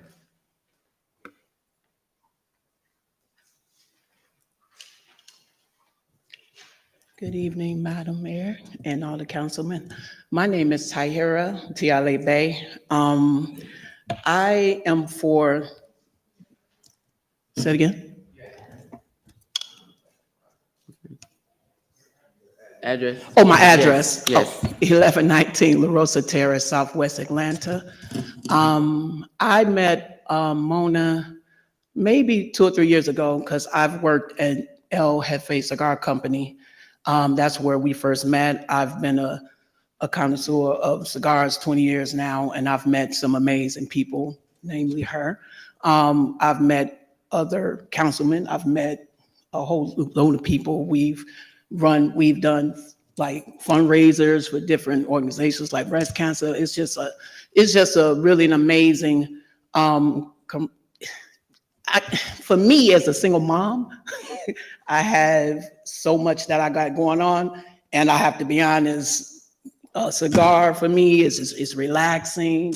Like I said, we've met so many wonderful people. Like I said, what Mona is trying to do is just establish a community of people to just come together, to fellowship, whether it's watching games or networking, because that's a big, huge thing that she's always talked about was the networking part of it. And for me, like I said, I've met amazing people. I've worked at Habano Cigar Lounge on Peter Street way before COVID hit, and it was like a family up in there as well. So I'm for it. I hope that you guys will approve it because, like I said, it's really about the community. It's always been about community for her. And I just hope that you guys can see how, and to approve this for her. Because it's been a dream for her for a while. And like I said, I met her while working at a cigar lounge, and it's been an amazing experience knowing her and the people that I've met since working for like a company like that. Thank you.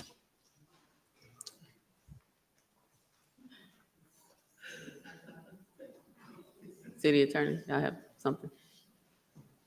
I'm sorry, Madam Mayor, I didn't hear your question. So I see a light, it says City Attorney. Oh, we should Maybe turn. that's- Okay, no problem. Anyone else who would like to speak in favor?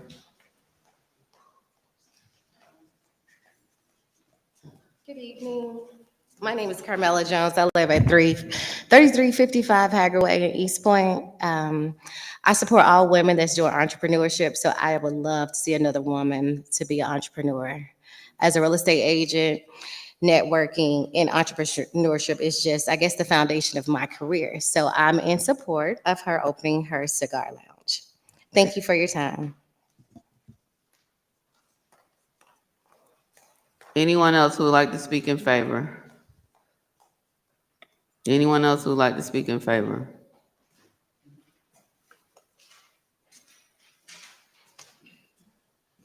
Good evening, Madam Mayor and City Council. Damon Phillips, 1744 Cambridge Avenue, College Park, Georgia. I was here last time about a week ago, and I realized in our conversation that we didn't really talk about what this is really all about.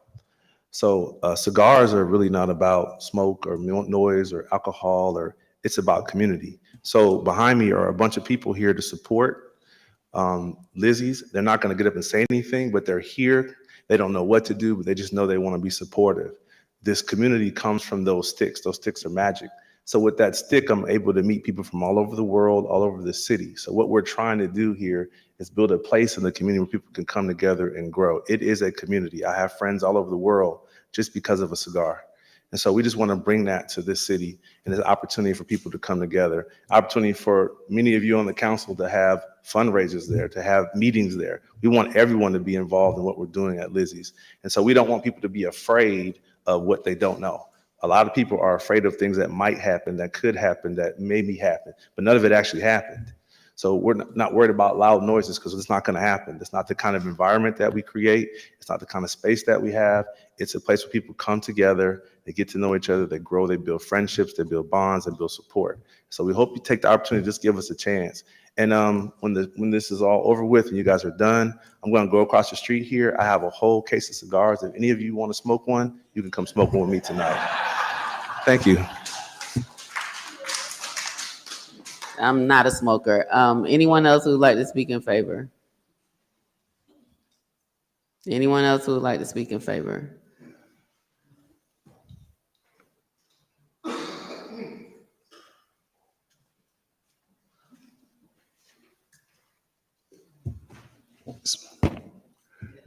Good evening, Madam Mayor and Councilman. Hi, my name is Bustrom Peterson. I live 3169 Oakdale Road in Hateville. I simply wanted to get up and just be brief. I know this has been a long meeting.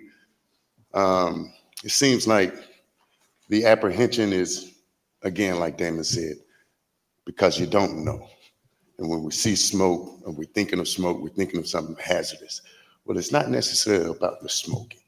It's about getting to meet people such as you all that we wouldn't normally meet unless we're coming here to the council meeting. Well, like the mayor said, she doesn't smoke. Some of you may enjoy a cigar, but this is not the forum to say it. But at Lizzie's, maybe you can come, bring your coworkers, make them feel better about it, and especially if you know these people in the community that are opposing it. It's just because it's a new business in a residential area, but that's what growth is. I mean, when we start out, yes, no one planned anyone having a commercial building right there at their location. Well, as times progress, people are asking for, okay, it's now CR.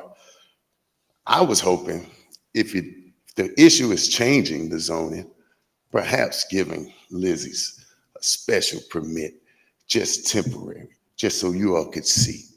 And if I had any control over it, I would sign over and make an agreement with you all right now. If it's not what you all want, if it's not what you all would like in the future, I'll shut it down. But I don't have that ability. But if I did, that's what I would do in order to assure you all that you won't be making a mistake by zoning this for Lizzie's to be over there, okay? And that's all, and thank you all for your time. Anyone else who would like to speak in favor? Anyone else who would like to speak in favor? Anyone else who would like to speak in favor? Anyone who would like to speak in opposition to the rezoning request for rezoning 2741 Church Street from CR commercial redevelopment to MXCI mixed use commercial industrial? Good evening, Madam Mayor and City Council. Marie Terry, 2855 Sylvan Road. I'm against that. I'm not against Lizzie having a business here, but I am against the cigar. And y'all know this is like deja vu going back over that we had with Crush. You say you're gonna do one thing, you do something else. This is a residential area right there in the back of City Hall, right here, the traffic. And I had the privilege of going to their neighborhood meeting, and I learned a lot. And I also hear the voices of the residents. They don't want it there, neither do I. We need some type of quality of living. Lizzie can have it, but maybe a restaurant or something like that. And I heard all these words about smoking. I don't smoke myself. And she said she had plans with the businesses. That's fine. And she said she listens. But right now, she's not listening. This city has an ordinance. The planning and zoning denied her, the staff denied her, and it's obvious. The people that was at the meeting, Sumner Park, they don't want this in their neighborhood. So we should respect that. And Miss Lizzie should respect that. She should really respect us here at East Point. We have had enough of people coming in and trying to rezone our city. This is our ordinance, and we stand on our ordinance. We welcome the business with Lizzie, but just not cigars. And yes, if you smoke a cigar or cigarette, you don't want no coffee. You want something to drink. You don't want any coffee. So I know that. I got boys, vapes, I got them doing all of that. They don't want no coffee. So no, we welcome Lizzie, and we just don't want that in our community. We don't want it. Sumner Park don't want it. So I'm asking you guys to adhere to the ordinance of this city. That'll bring it back to the board. Do something with it but that. I thank you guys. I look forward to the denial of this. I look forward to it. Anyone else who would like to speak in opposition of the rezoning request? Anyone who would like to speak in opposition to the rezoning request?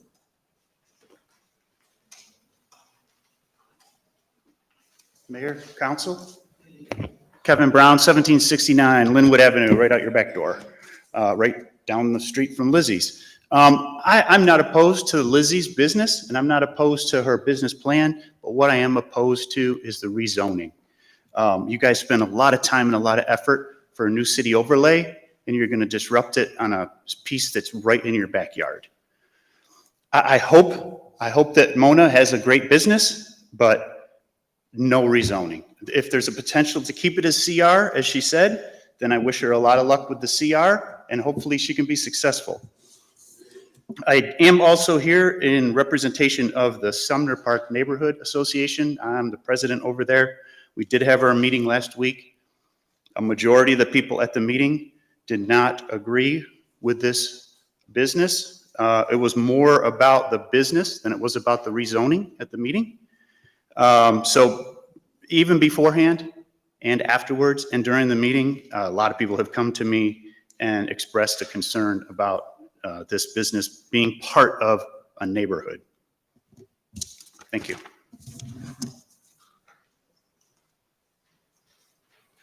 Anyone else who would like to speak in opposition to the rezoning request? Anyone who would like to speak in opposition? Can I get a motion to close the public hearing? Madam Mayor, I would like to make a motion that we close the public hearing. Councilmember Freely. It's been moved and properly seconded. Any discussion? All those in favor? We kind of light tonight. All those in favor? All those opposed? Motion carries. Is there any further action on this item? Probably need a motion to open the floor for discussion and possible action. Madam Mayor, Councilmember Shropshire. I would like to make a motion that we open the floor for discussion and possible action. It's been moved and properly seconded. Any discussion? All those in favor? All those opposed? Motion carries. The floor is now open.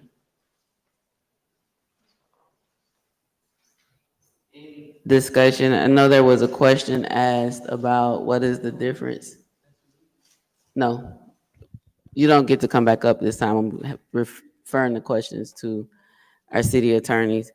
There was a question about what is the difference between this location and the other CR locations in the city that sell tobacco products. I don't know of another lounge where people sit and smoke tobacco products, but I'll turn it over to our legal department. Madam Mayor, she didn't mention the addresses, so I'm not familiar with the actual locations in which she speaks. However, I know that there was a zoning amendment in, I think that might have been 2020. Was it December 2020 that amended our zoning ordinance, which would have grandfathered any existing uses in the CR district that would have been likely disallowed in the rewrite. So if we had some specifics we can tell you what was the reasoning and why they may be allowed, and they may not necessarily be zoned as CR. The other thing I want to also say is with rezonings, the goal of the staff when making their staff report and the goal of the planning commission and the city council is to evaluate each application on its own merits. You have to apply the criteria that is in our ordinance against each application and come to a decision whether or not the application meets the rezoning or not. So the one size fits all doesn't necessarily apply to zoning. It is, each application is evaluated on their own merits against the criteria. And just for the record, from a procedural perspective, I know the applicant just attempted to come back up again. It's my understanding that in the public hearing, the applicant has the opportunity when they speak to reserve any rebuttal time, but no rebuttal time was reserved. Okay. So there is a application before us. Staff and planning and zoning have recommended denial. There on our agenda indicates waiver of first reading, which would require at least 6 votes. It requires a supermajority. And then adoption of the ordinance, if that is council's desire. There is the recommendation of denial, which council can make a decision.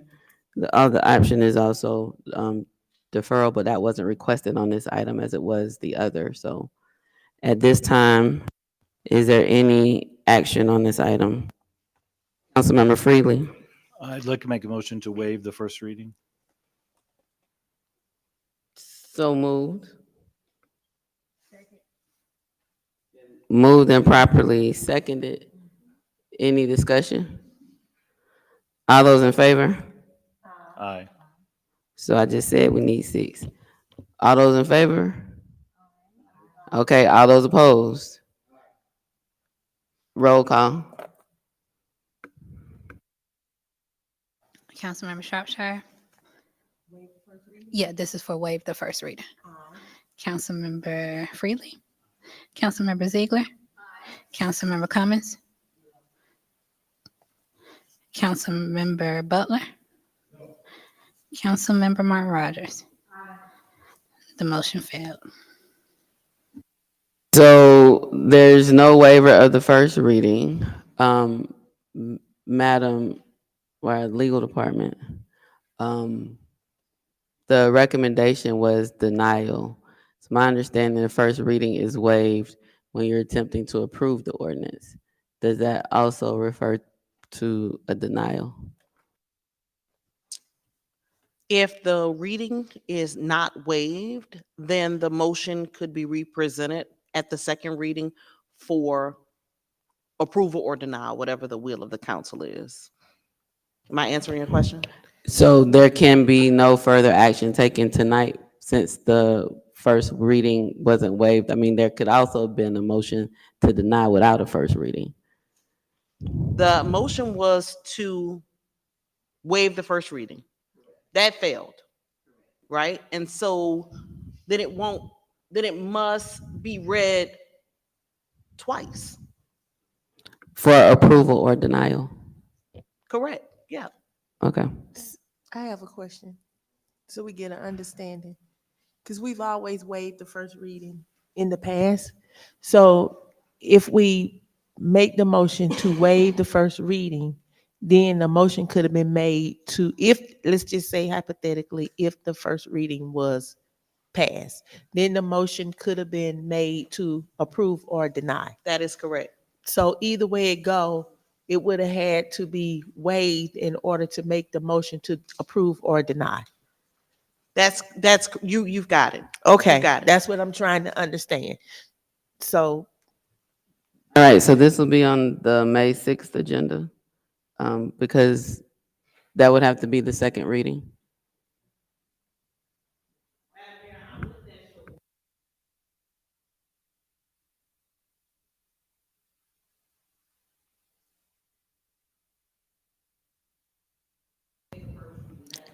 Correct.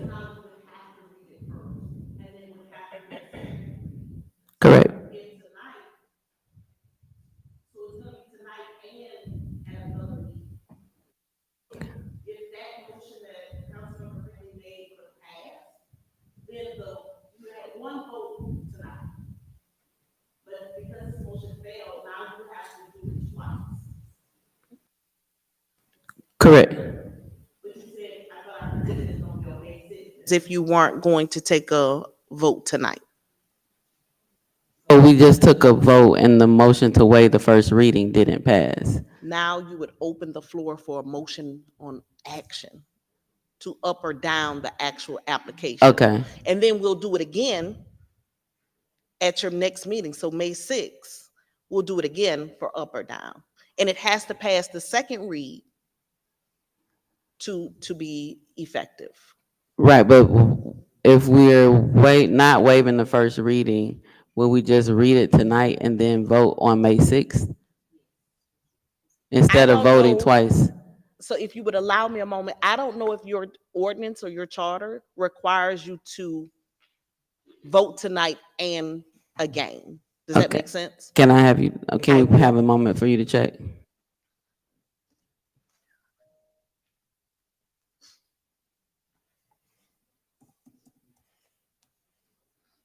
We should figure it out as two of us. I know some cities vote twice. Like I've got Hampton that votes twice.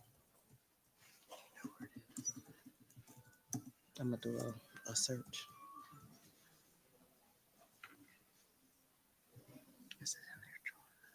Let's look at section 2-002.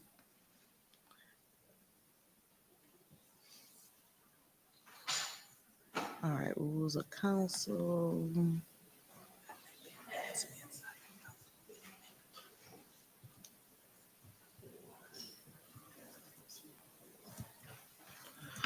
Okay, Madam Mayor, I located section 2-2002 in the rules of council.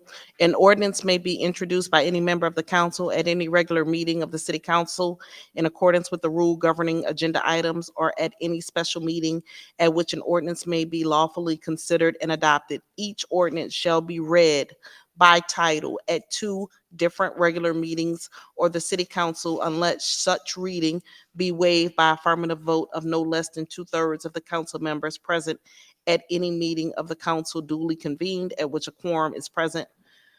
Provided, however, any zoning ordinance, which this is, assessing ordinance, or any other ordinance requiring a public hearing shall not be finally adopted until after such ordinance has been properly advertised in a public hearing held thereon. So your charter provides just a reading of the title. You can reserve your vote for May 6th.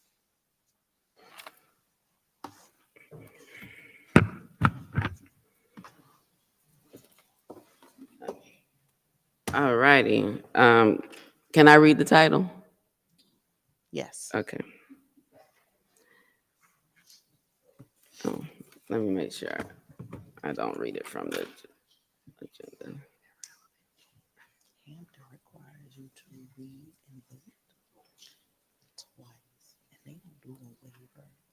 And if it fails the first time, it can still pass the second time.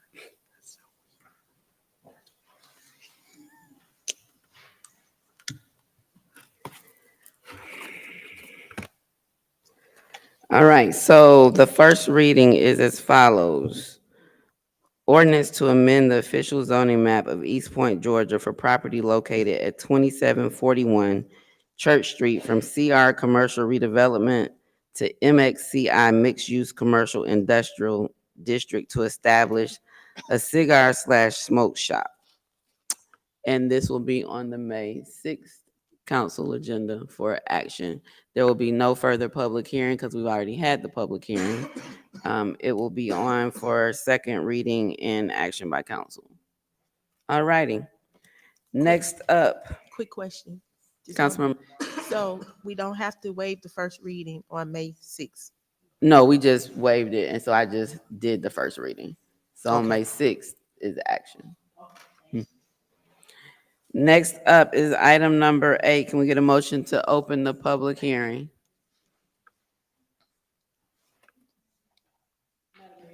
Yes, Councilmember Cummings. Make a motion to open the public hearing for council discussion and possible action on an ordinance to adopt the Metro Water District Water Efficiency Code requirements. Seconding, any discussion? All those in favor? Aye. All those opposed? Motion carries. The public hearing is now open. Ms. Jessie, I'll turn it over to staff for a brief presentation.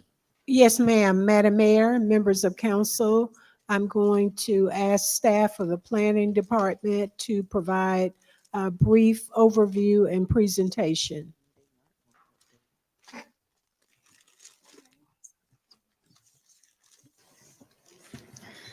Good evening, Mayor and Council. This is case number 2024 TA-001-00-02. The applicant is City of East Point. This is a citywide zoning. The request is an ordinance to adopt the Metro Water District Water Efficiency Code requirements per action item Water Supply Water Conservation -8, pages 5 through 55 of the plan, to zoning and development, chapter 3, building regulations, article B, plumbing code.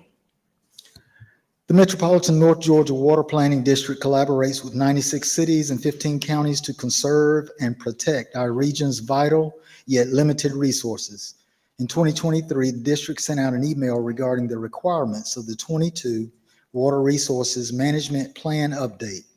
The email included a reminder that all communities in the 15-county region are required to adopt the Metro Water District Water Efficiency Plumbing Code requirements per action item Water Supply Water Conservation 8, pages 5 through 55 of the plan.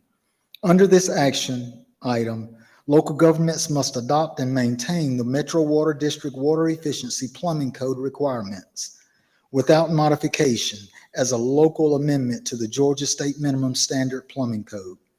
The district appreciates the efforts and work each respective governing jurisdiction is putting forth to facilitate the passing of the amendment. Each governing jurisdiction within the Metro Water District is required to submit the amendment to the Department of Community Affairs 60 days prior to the adoption of the amendment in accordance with OCGA 8-2-25C. The purpose of this local amendment to the plumbing code is to ensure the necessary requirements for high-efficiency plumbing-related fixtures, which will aid in conserving water throughout the Metro Water District. Planning Commission recommends to approve the text amendment and ordinance to adopt the Metro Water District Water Efficiency Code requirements per action item Water Supply Water Conservation 8, pages 5 through 55 of the plan, to zoning and development, chapter 3, building regulations, article B, plumbing code. Thank you so much. We are in the public hearing. Anyone who would like to speak in favor of the ordinance adopting the Metro Water District Water Efficiency Code requirements? Anyone who would like to speak in favor? Anyone who would like to speak in favor? Is there anyone who would like to speak in opposition to the ordinance to adopt the Metro Water District Water Efficiency Code requirements? Anyone who would like to speak in opposition? Can I get a motion to close the public hearing? It's been moved and properly seconded. Any discussion? All those in favor? Aye. All those opposed? Motion carries.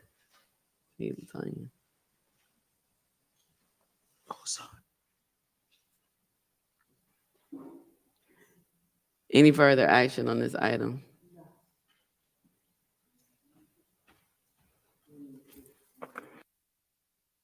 Can we get a motion to open the floor for discussion and possible action? Yes.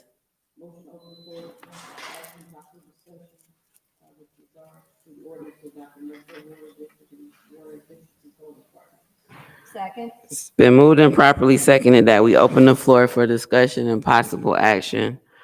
All those in favor? Aye. All those opposed? Motion carries. This item is something that I think Georgia Department of Community Affairs is requiring all cities in the state of Georgia to adopt. And so it is, I don't think there's an opt-out. I think we had to share whatever proposed language and things of that nature to them. But the Attorney Hartley. Madam Mayor, I was just going to clarify what you were saying. It is the Metropolitan North Georgia Water Planning District, which just encompasses, I think it's either the 7 or 13 county metropolitan Atlanta area that this amendment is required for. So it's not statewide, but it is a requirement of the Metro Water Planning District. It's not really, as you stated, Mayor, it's not really optional. It's mandatory for this district, but it is just the Metro Atlanta area. Can we get a motion to waive the first reading? It's been moved and properly seconded. Any discussion? All those in favor? All those opposed? Motion carries. We get a motion to adopt the ordinance. So move. It's been moved and properly seconded. Any discussion? It's the motion to adopt the Metro Water District Water Efficiency Code requirements. Just read the title of the ordinance. All those in favor? All those opposed? Motion carries. Next up, public hearings. Do we have any public hearings this evening? I meant public comments. I'm looking at comments. I said hearings because I was just in public hearings. Any public comments this evening? Yes, ma'am. We have 6 public comments this evening. Thank you. Chapter 2, Section 2-2002 BB Rule 28. The public may speak during the public comment section of the agenda. Speakers must complete a comment form prior to the start of the meeting. Subject may include any subject of choice. There will be a 3-minute time limit for each speaker. Speakers that have signed up to speak may give all or part of their time, up to 3 minutes, to another speaker for a total of 6 minutes of speaking time. Speakers may address the council only once during this time of the agenda. Speakers must identify themselves and their address prior to speaking. Questions from the speakers may not be addressed during the public speaking section of the agenda. East Point residents will have priority over other speakers. There will be a total of not more than 60 minutes for the public speaking section of the agenda. Speakers may only address the presiding officer. Speakers shall observe all rules of decorum. No debate, disrespect, or obscenity shall be tolerated. The presiding officer shall rule any such individual out of order that fails to comply with the foregoing. Madam City Clerk, you can call the first speaker. Up first, we have Ms. Beth Sandolowski. Yes, I was close.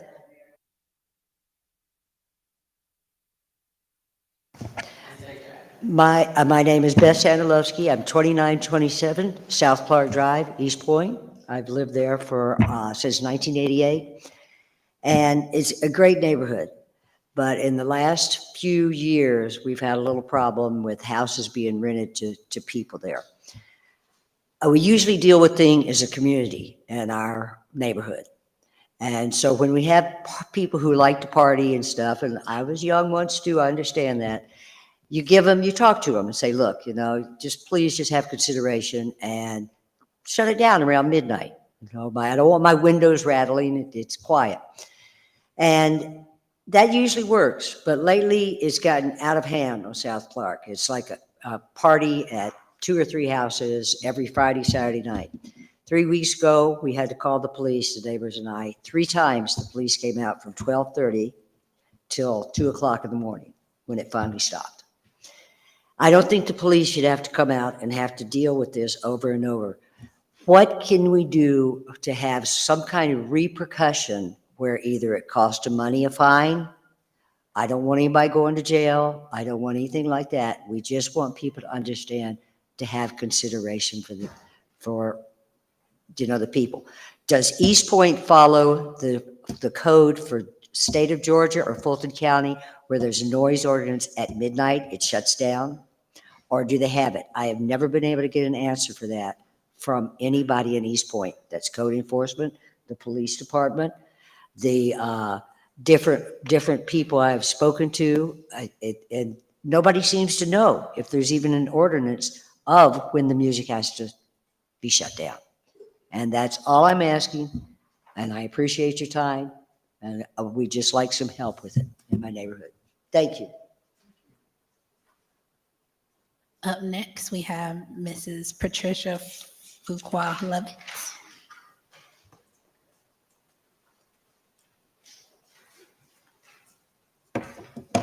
Patricia Levitt, 3081 Meadowlark Lane, East Point, 30344. Good evening, Mayor and Council. Can y'all hear me? First, let me give thanks to Council members Shropshire and Butler. They attended our neighborhood meeting last Thursday. And, you know, they were very informative and we gave them what we needed and what we wanted. One of the things that we talked about is Juneteenth. I know that the mayor really started this, and thank you so much for doing that. I've always envisioned having a full month of June to celebrate Juneteenth and culminating it on the 19th. What my idea is centered around education. There is a lot of information that some of us know parts of it, some of it we know nothing about. But it is very important to understand what you're celebrating, in my mind. So I would love to see the full month, maybe having something with the Art Center, something with the library, and it can basically be visuals. And I'd love to see the city do maybe the culmination. But I'd like to see the entire city being invited to participate in various activities. I know that there are different things in different cities that are happening, and maybe we can do some benchmarking with other cities to see what are they doing and giving the people the information to go, see, do, and be a part of. But it is ultra, ultra important that we get good history because this is a good time to pass things on. I had the opportunity, my husband and I spent a week in DC last week. We spent 2 of those days at the National Black History Museum. 4 floors, I couldn't do but 3, he did 4. I said, okay, I'm done. It's just so much information. You have how many years of artifacts and how many years of history. I want the city to really embrace the possibility of getting information out to the citizens and just bringing it on home on the 19th.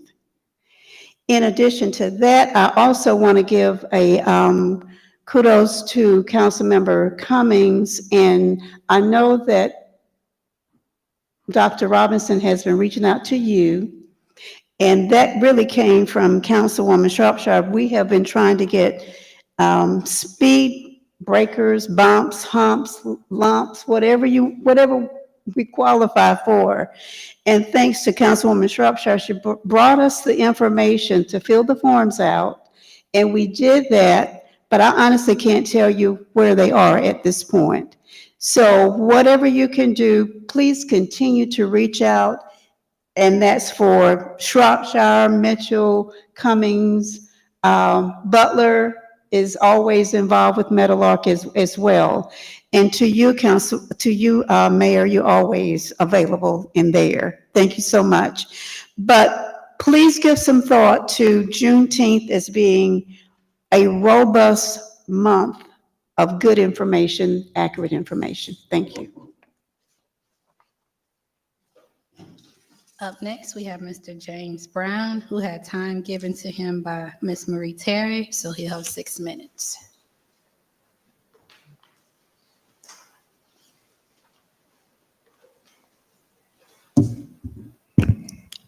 Good evening, Madam Mayor, Council. I reside at 1847 Stanton Court, East Point, Georgia. I don't know if you are aware that that is a newly built senior facility, and they are popping up all around the country and all over the United States. The thing that we're having over there is lack of security. We have some major issues and things going on, which helicopters was flew over us just last week, someone jumping over the fence, 12 or 20 police cars was in the area. The gentleman tried to blend in the property and everything over there. We have been talking about security and the upgrade that we was promised in the sense that they would do last year. We have floor captains that we put together meet with management to discuss issues and problems that we have ongoing in that facility. Now that they have completed phase 2, it has gotten even worse now. They have got a second phase where now you got nearly 400 senior citizens sitting up on a hill with nothing to do, nowhere to go, no transportation, and all of these things that they promised to us that Hillcrest would bring to us. And I spoke with this counselor about this maybe a year or so ago, and Eric and Friendly and we have had some discussions about the things that's going on in that facility with management and everything and all. So we just like to make sure that you all are informed on what's going on in that particular facility and everything, and any suggestions or ideas or help that you all can give us, and we are open for it, but we would like to work with management, not against them. So thank you for your ears. Thank you. Up next, we have DeMarco Calhoun.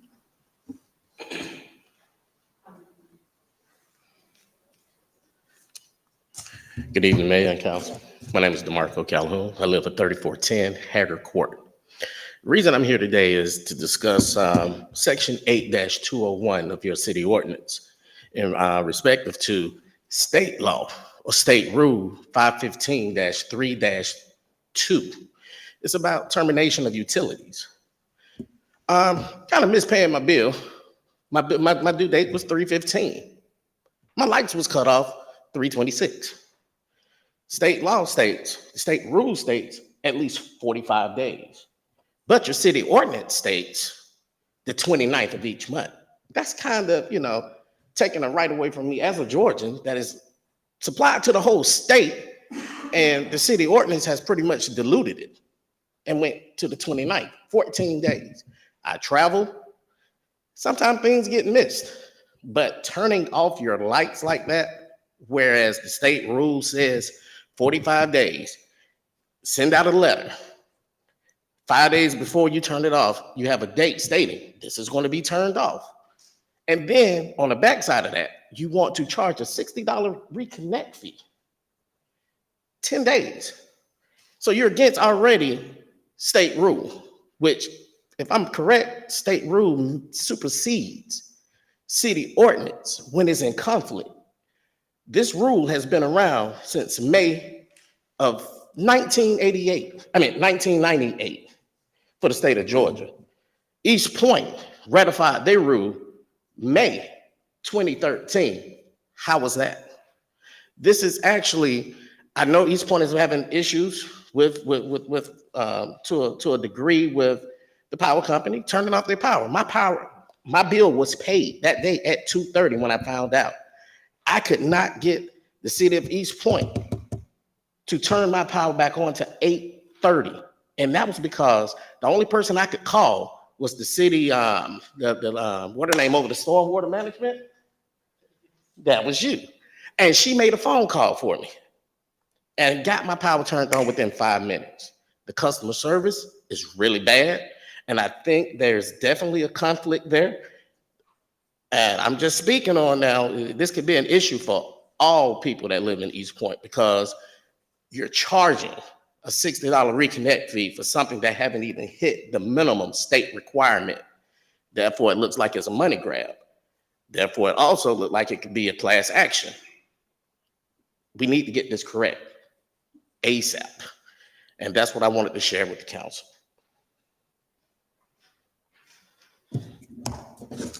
Thank you.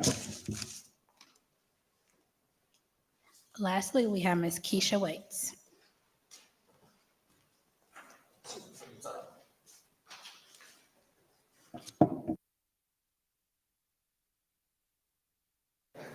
Okay, red is on. Wonderful. I wanted to thank the council for your service to the city of East Point. I know oftentimes the role is a thankless job. I'm a 51-year resident. I think I need to give my address correct. 1920 Brewer Boulevard, Atlanta, Georgia. I'm a 51-year resident of Fulton County. I had the pleasure of serving representing this city as well as a member of the Georgia House of Representatives for a total of 3 terms. I was recently a member of the Atlanta City Council, to which I've stepped down to pursue other opportunities. I spent 15 years serving in federal government and acquired what I believe is a unique set of services.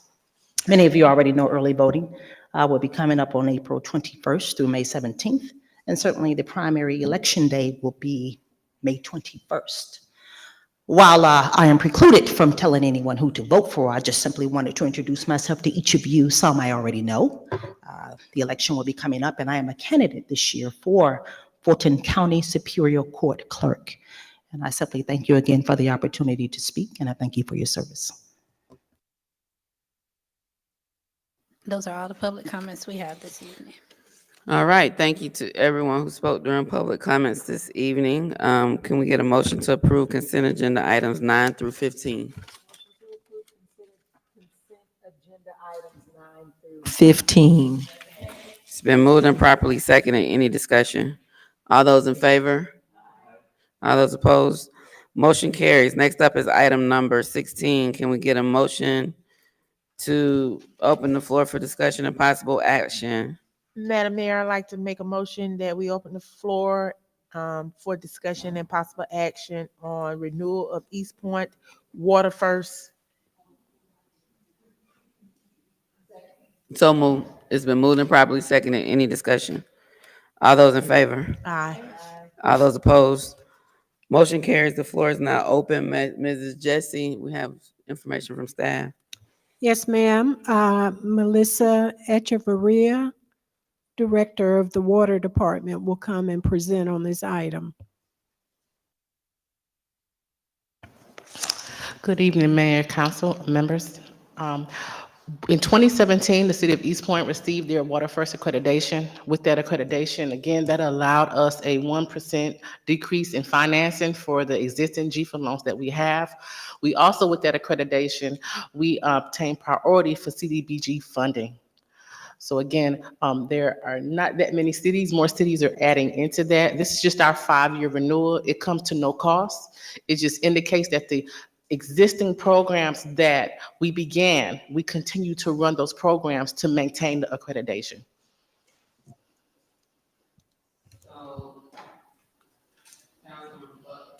Madam Mayor, I make a motion that we waive the first reading. So that was, I was just about to say, this is not an ordinance, it's just the MOU. Yes. And so, Councilmember Butler, if you want to make, and we could just notate that and take it off the agenda, Madam City Clerk, for item number 16. This is just the MOU. I think I'm looking at it right now, and with the item that was added prior to me taking public comments, I think that waived the first reading, and the adoption of the ordinance goes to the next item versus this one because something was added. Oh, I see what you're saying. Yeah. Yeah, if we could just move it to the right location. Got it. Councilmember Butler, if you want to make a motion to approve the Water First MOU renewal, 5-year renewal. So moved. There a second? It's been moved and properly seconded. Any discussion? All those in favor? All those opposed? Motion carries. Thank you so much. Thank you. Next up is, this one is where the waiver of the first reading and adoption of ordinance should be. This is regarding property that we've discussed on R.M. Martin and Gus Thornhill, an easement. Is there a motion to either open the floor for discussion and possible action and or to waive to the first reading? Madam Mayor, I make the motion that we waive the first reading. So moved. Is there a second? It's been moved and properly seconded that we waive the first reading. Any discussion? All those in favor? Madam Mayor, I'm sorry, Oh. I jumped in. This is the one. that Oh, we that's need to why. change I was the like, fix- city manager, hold on. Okay, sorry. Yeah. No, you're fine. Okay. It's fine. This is the one that the language needs to be changed in the quit claim deed to reference quit claim deed language and not warranty language. So I would ask if the motion would be to approve it with that change.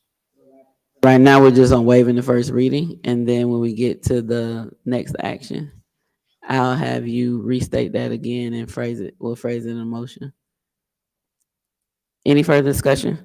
All those in favor? All those opposed?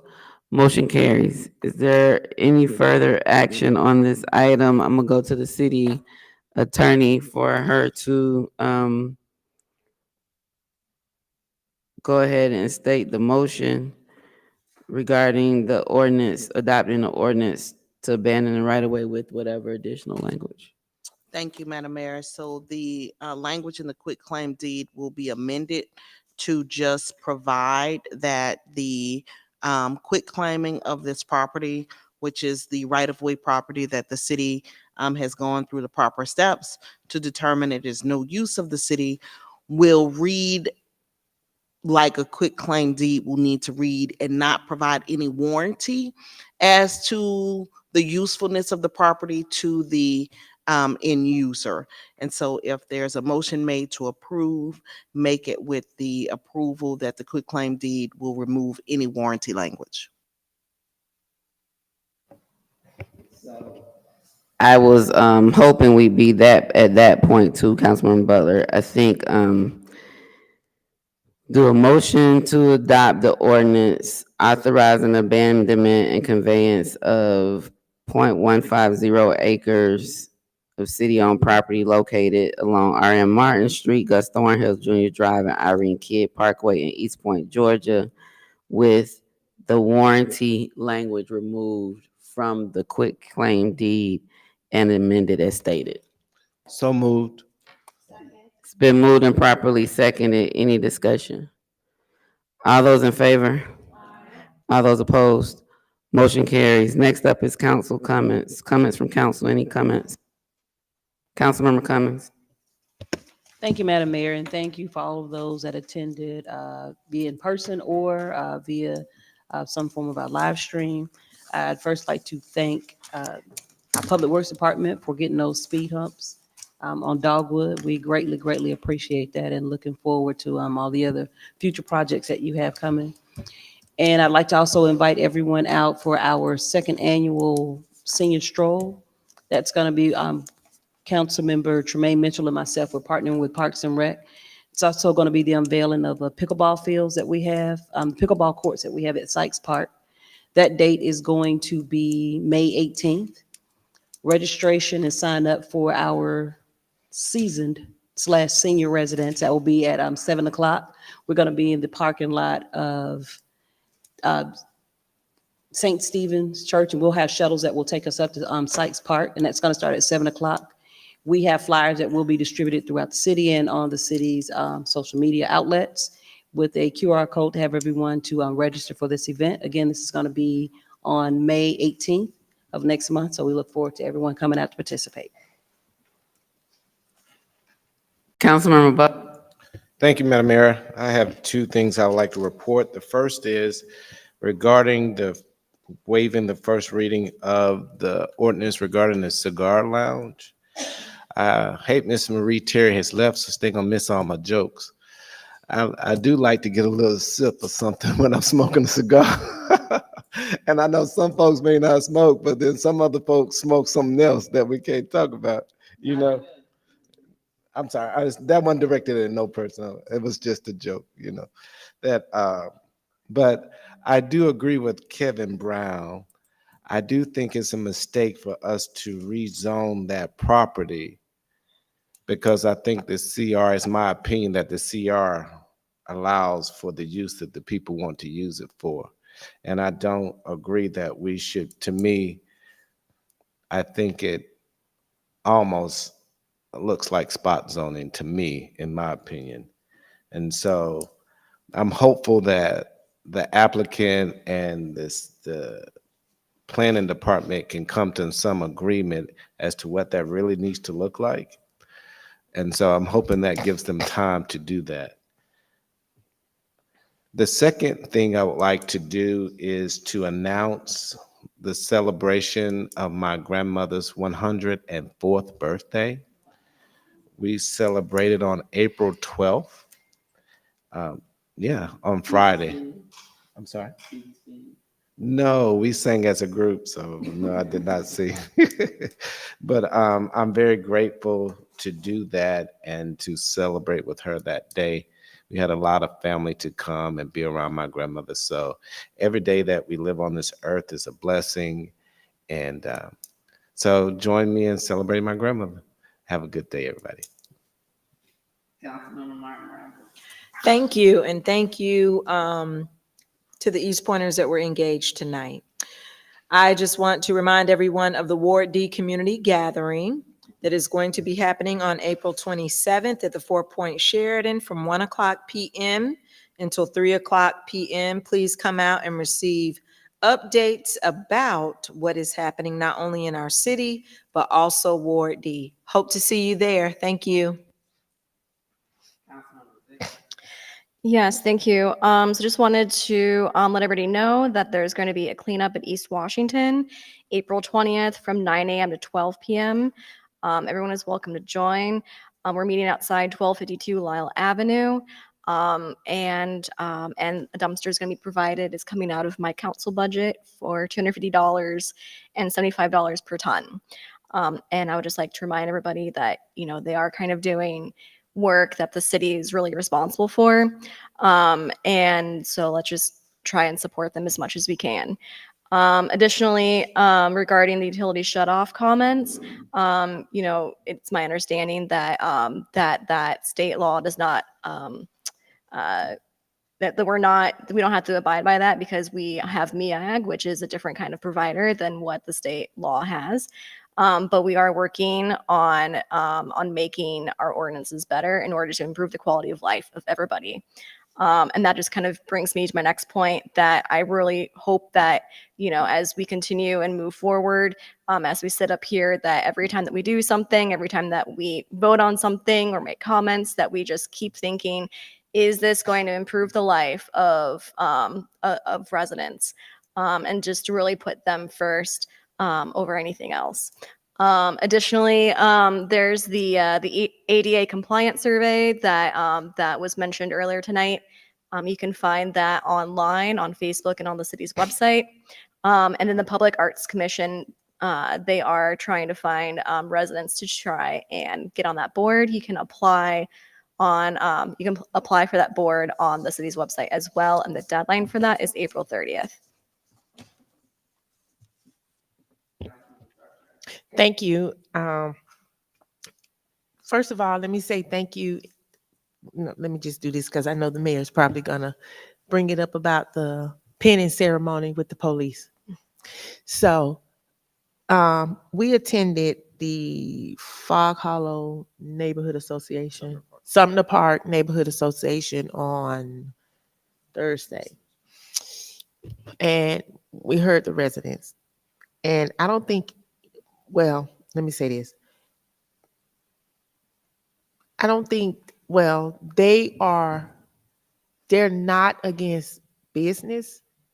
What they don't want is the rezoning. Because if you rezone it to what they want, then that opens up for anything that's within that zoning to come in that community. So, for us them going back to planning and zoning, that's not going to happen between now and May 6th because it has to, then they have to ask for a deferral, and then they have to say what they're going to take out, what they're not going to do.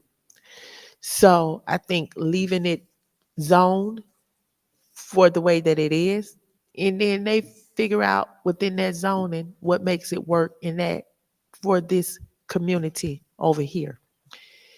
For as I know, East Point, and I might be wrong, don't have any cigar shops. So that's the first thing. And I know they said that they talked to business owners to acquire, to get parking space. Well, I've had a couple of them talk to me that's not in agreement with that. So there are things that they do have to work out in order to be good neighbors in the business. So I will say that I listened to the community. I heard what they said at the meeting, and they're not against business. It's just the zoning piece that they are not for because of what it could open up to having other business come in that community. And I'll leave it at that because I'm starting to get a little stuffy now. So again, thank you to everyone who Mayor? came. Oh, I'm sorry, I Councilmember. just jumped in, sorry. Just to follow up on Councilwoman Shropshire's comments and Councilmember Butler's.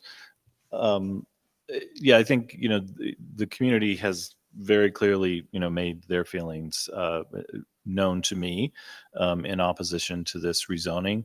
And as been stated, I think the concern is that once this is rezoned and Lizzie's moves on, that zoning stays there. And it's not really an appropriate zoning for the neighborhood.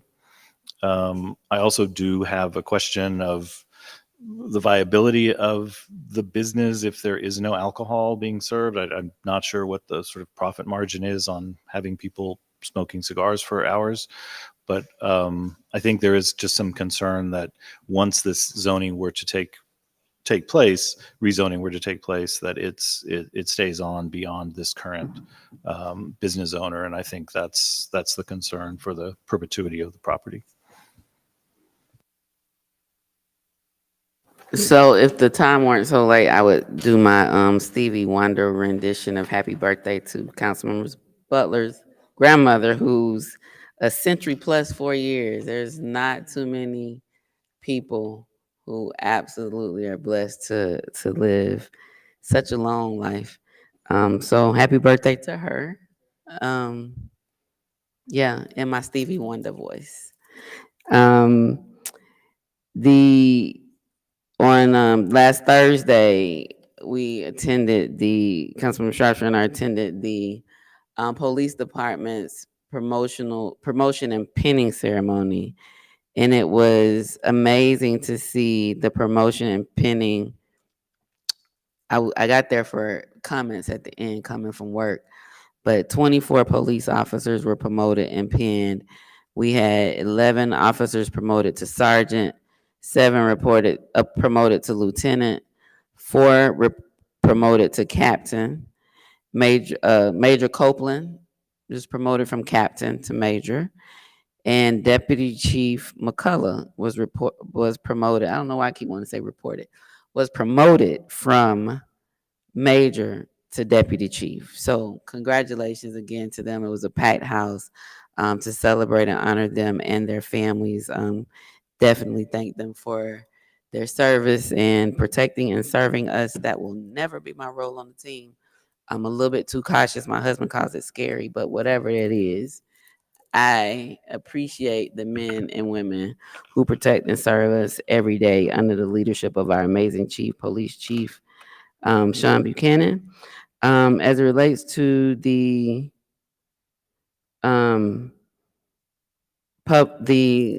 comments regarding utility termination of services, that rule, I believe we talked about it at the work session, is from the Public Service Commission, which regulates private utility companies in the state. We are, as Councilmember Ziegler mentioned, we're a public utility company under the Municipal Electric Authority of Georgia with MEAG City.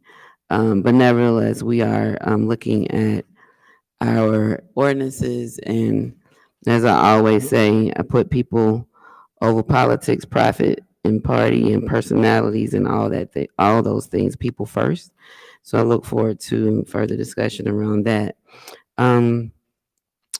The Healthy Point is ongoing, and the registration is open at any time. So there's still time to register for all the many events. We are over 200 people registered and participating in activities in our city that are free, not only to East Point residents. We've had questions from people who live outside of East Point as to whether or not there's a fee for non-East Point residents. At this time during this period, it's open to everyone, East Point residents and non-East Point residents. And there are a number of different courses. So, courses, classes, and activities for you to participate in, multi-generational activities, something for everyone in the family. So that goes through June 15th. Again, I want to remind you to complete the city manager community feedback form by this Friday, April the 19th. We'd love to have your feedback as we engage on or go through our national search to hire our next permanent city manager. As it relates to the Juneteenth event, when it started, it was really about celebrating the heritage and culture of African Americans, as well as educating people about what Juneteenth is and why it's so significant. And so we even had, because I mentioned it happened on June 19th of 2020, and that was just less than a month after the murder of George Floyd. So there was a lot of racial tensions at that time. People across the world were marching and crying out for really dismantling racism. And so we had a community conversation on racism and othering that was facilitated by psychologist Dr. Nalaja Green.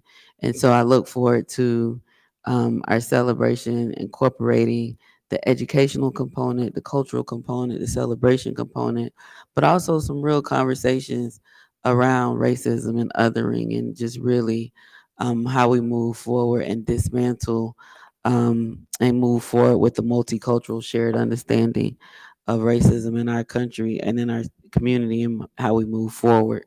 So look forward to getting that date, that it will happen this month, and staff's planning around that. And we were excited to launch that and bring that to the city in 2020, and I'm glad that it's continued on. And so we'll be providing input on that as we move forward.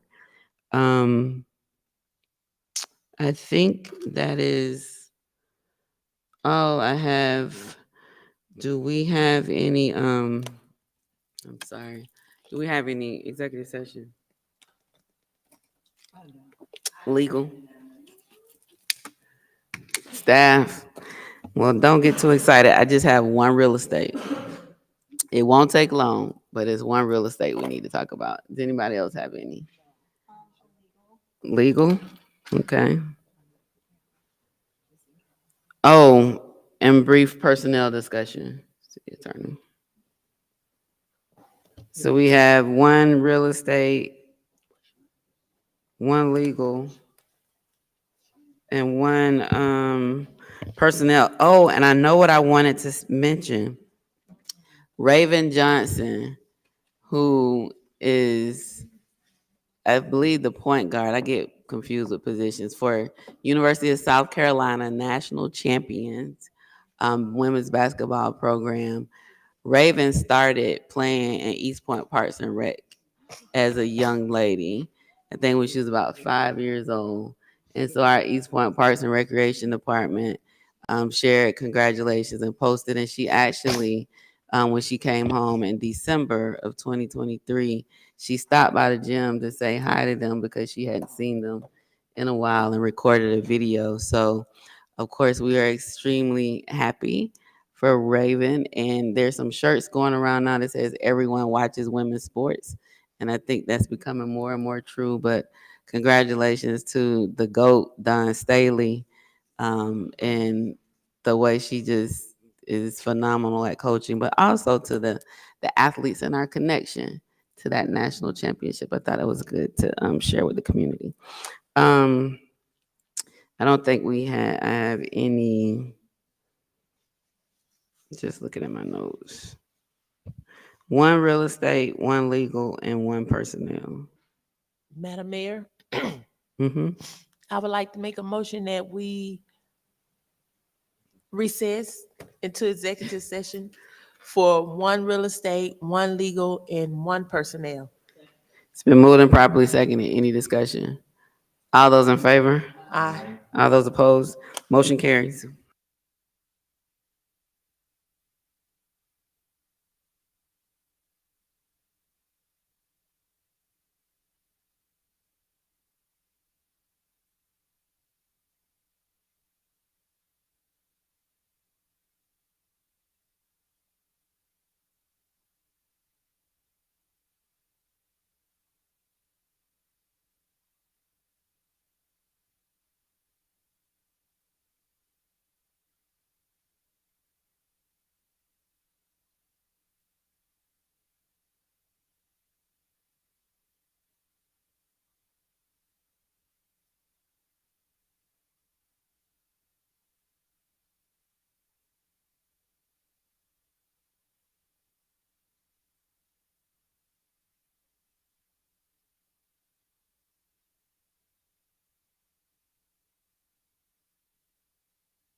Yep. We ready? And a motion to reconvene. Motion to Councilwoman Clement. reconvene. It's been moved and properly seconded. Any discussion? All those in favor? Aye. All those opposed? Motion carries. Motion to approve executive session meeting minutes. Motion to approve executive session meeting minutes. It's been moved and properly seconded. Any discussion? All those in favor? Aye. All those opposed? Motion carries. Motion to adjourn. Motion to adjourn. It's been moved and properly seconded. All those in favor? All those opposed? Motion carries. Good night, East Pointers.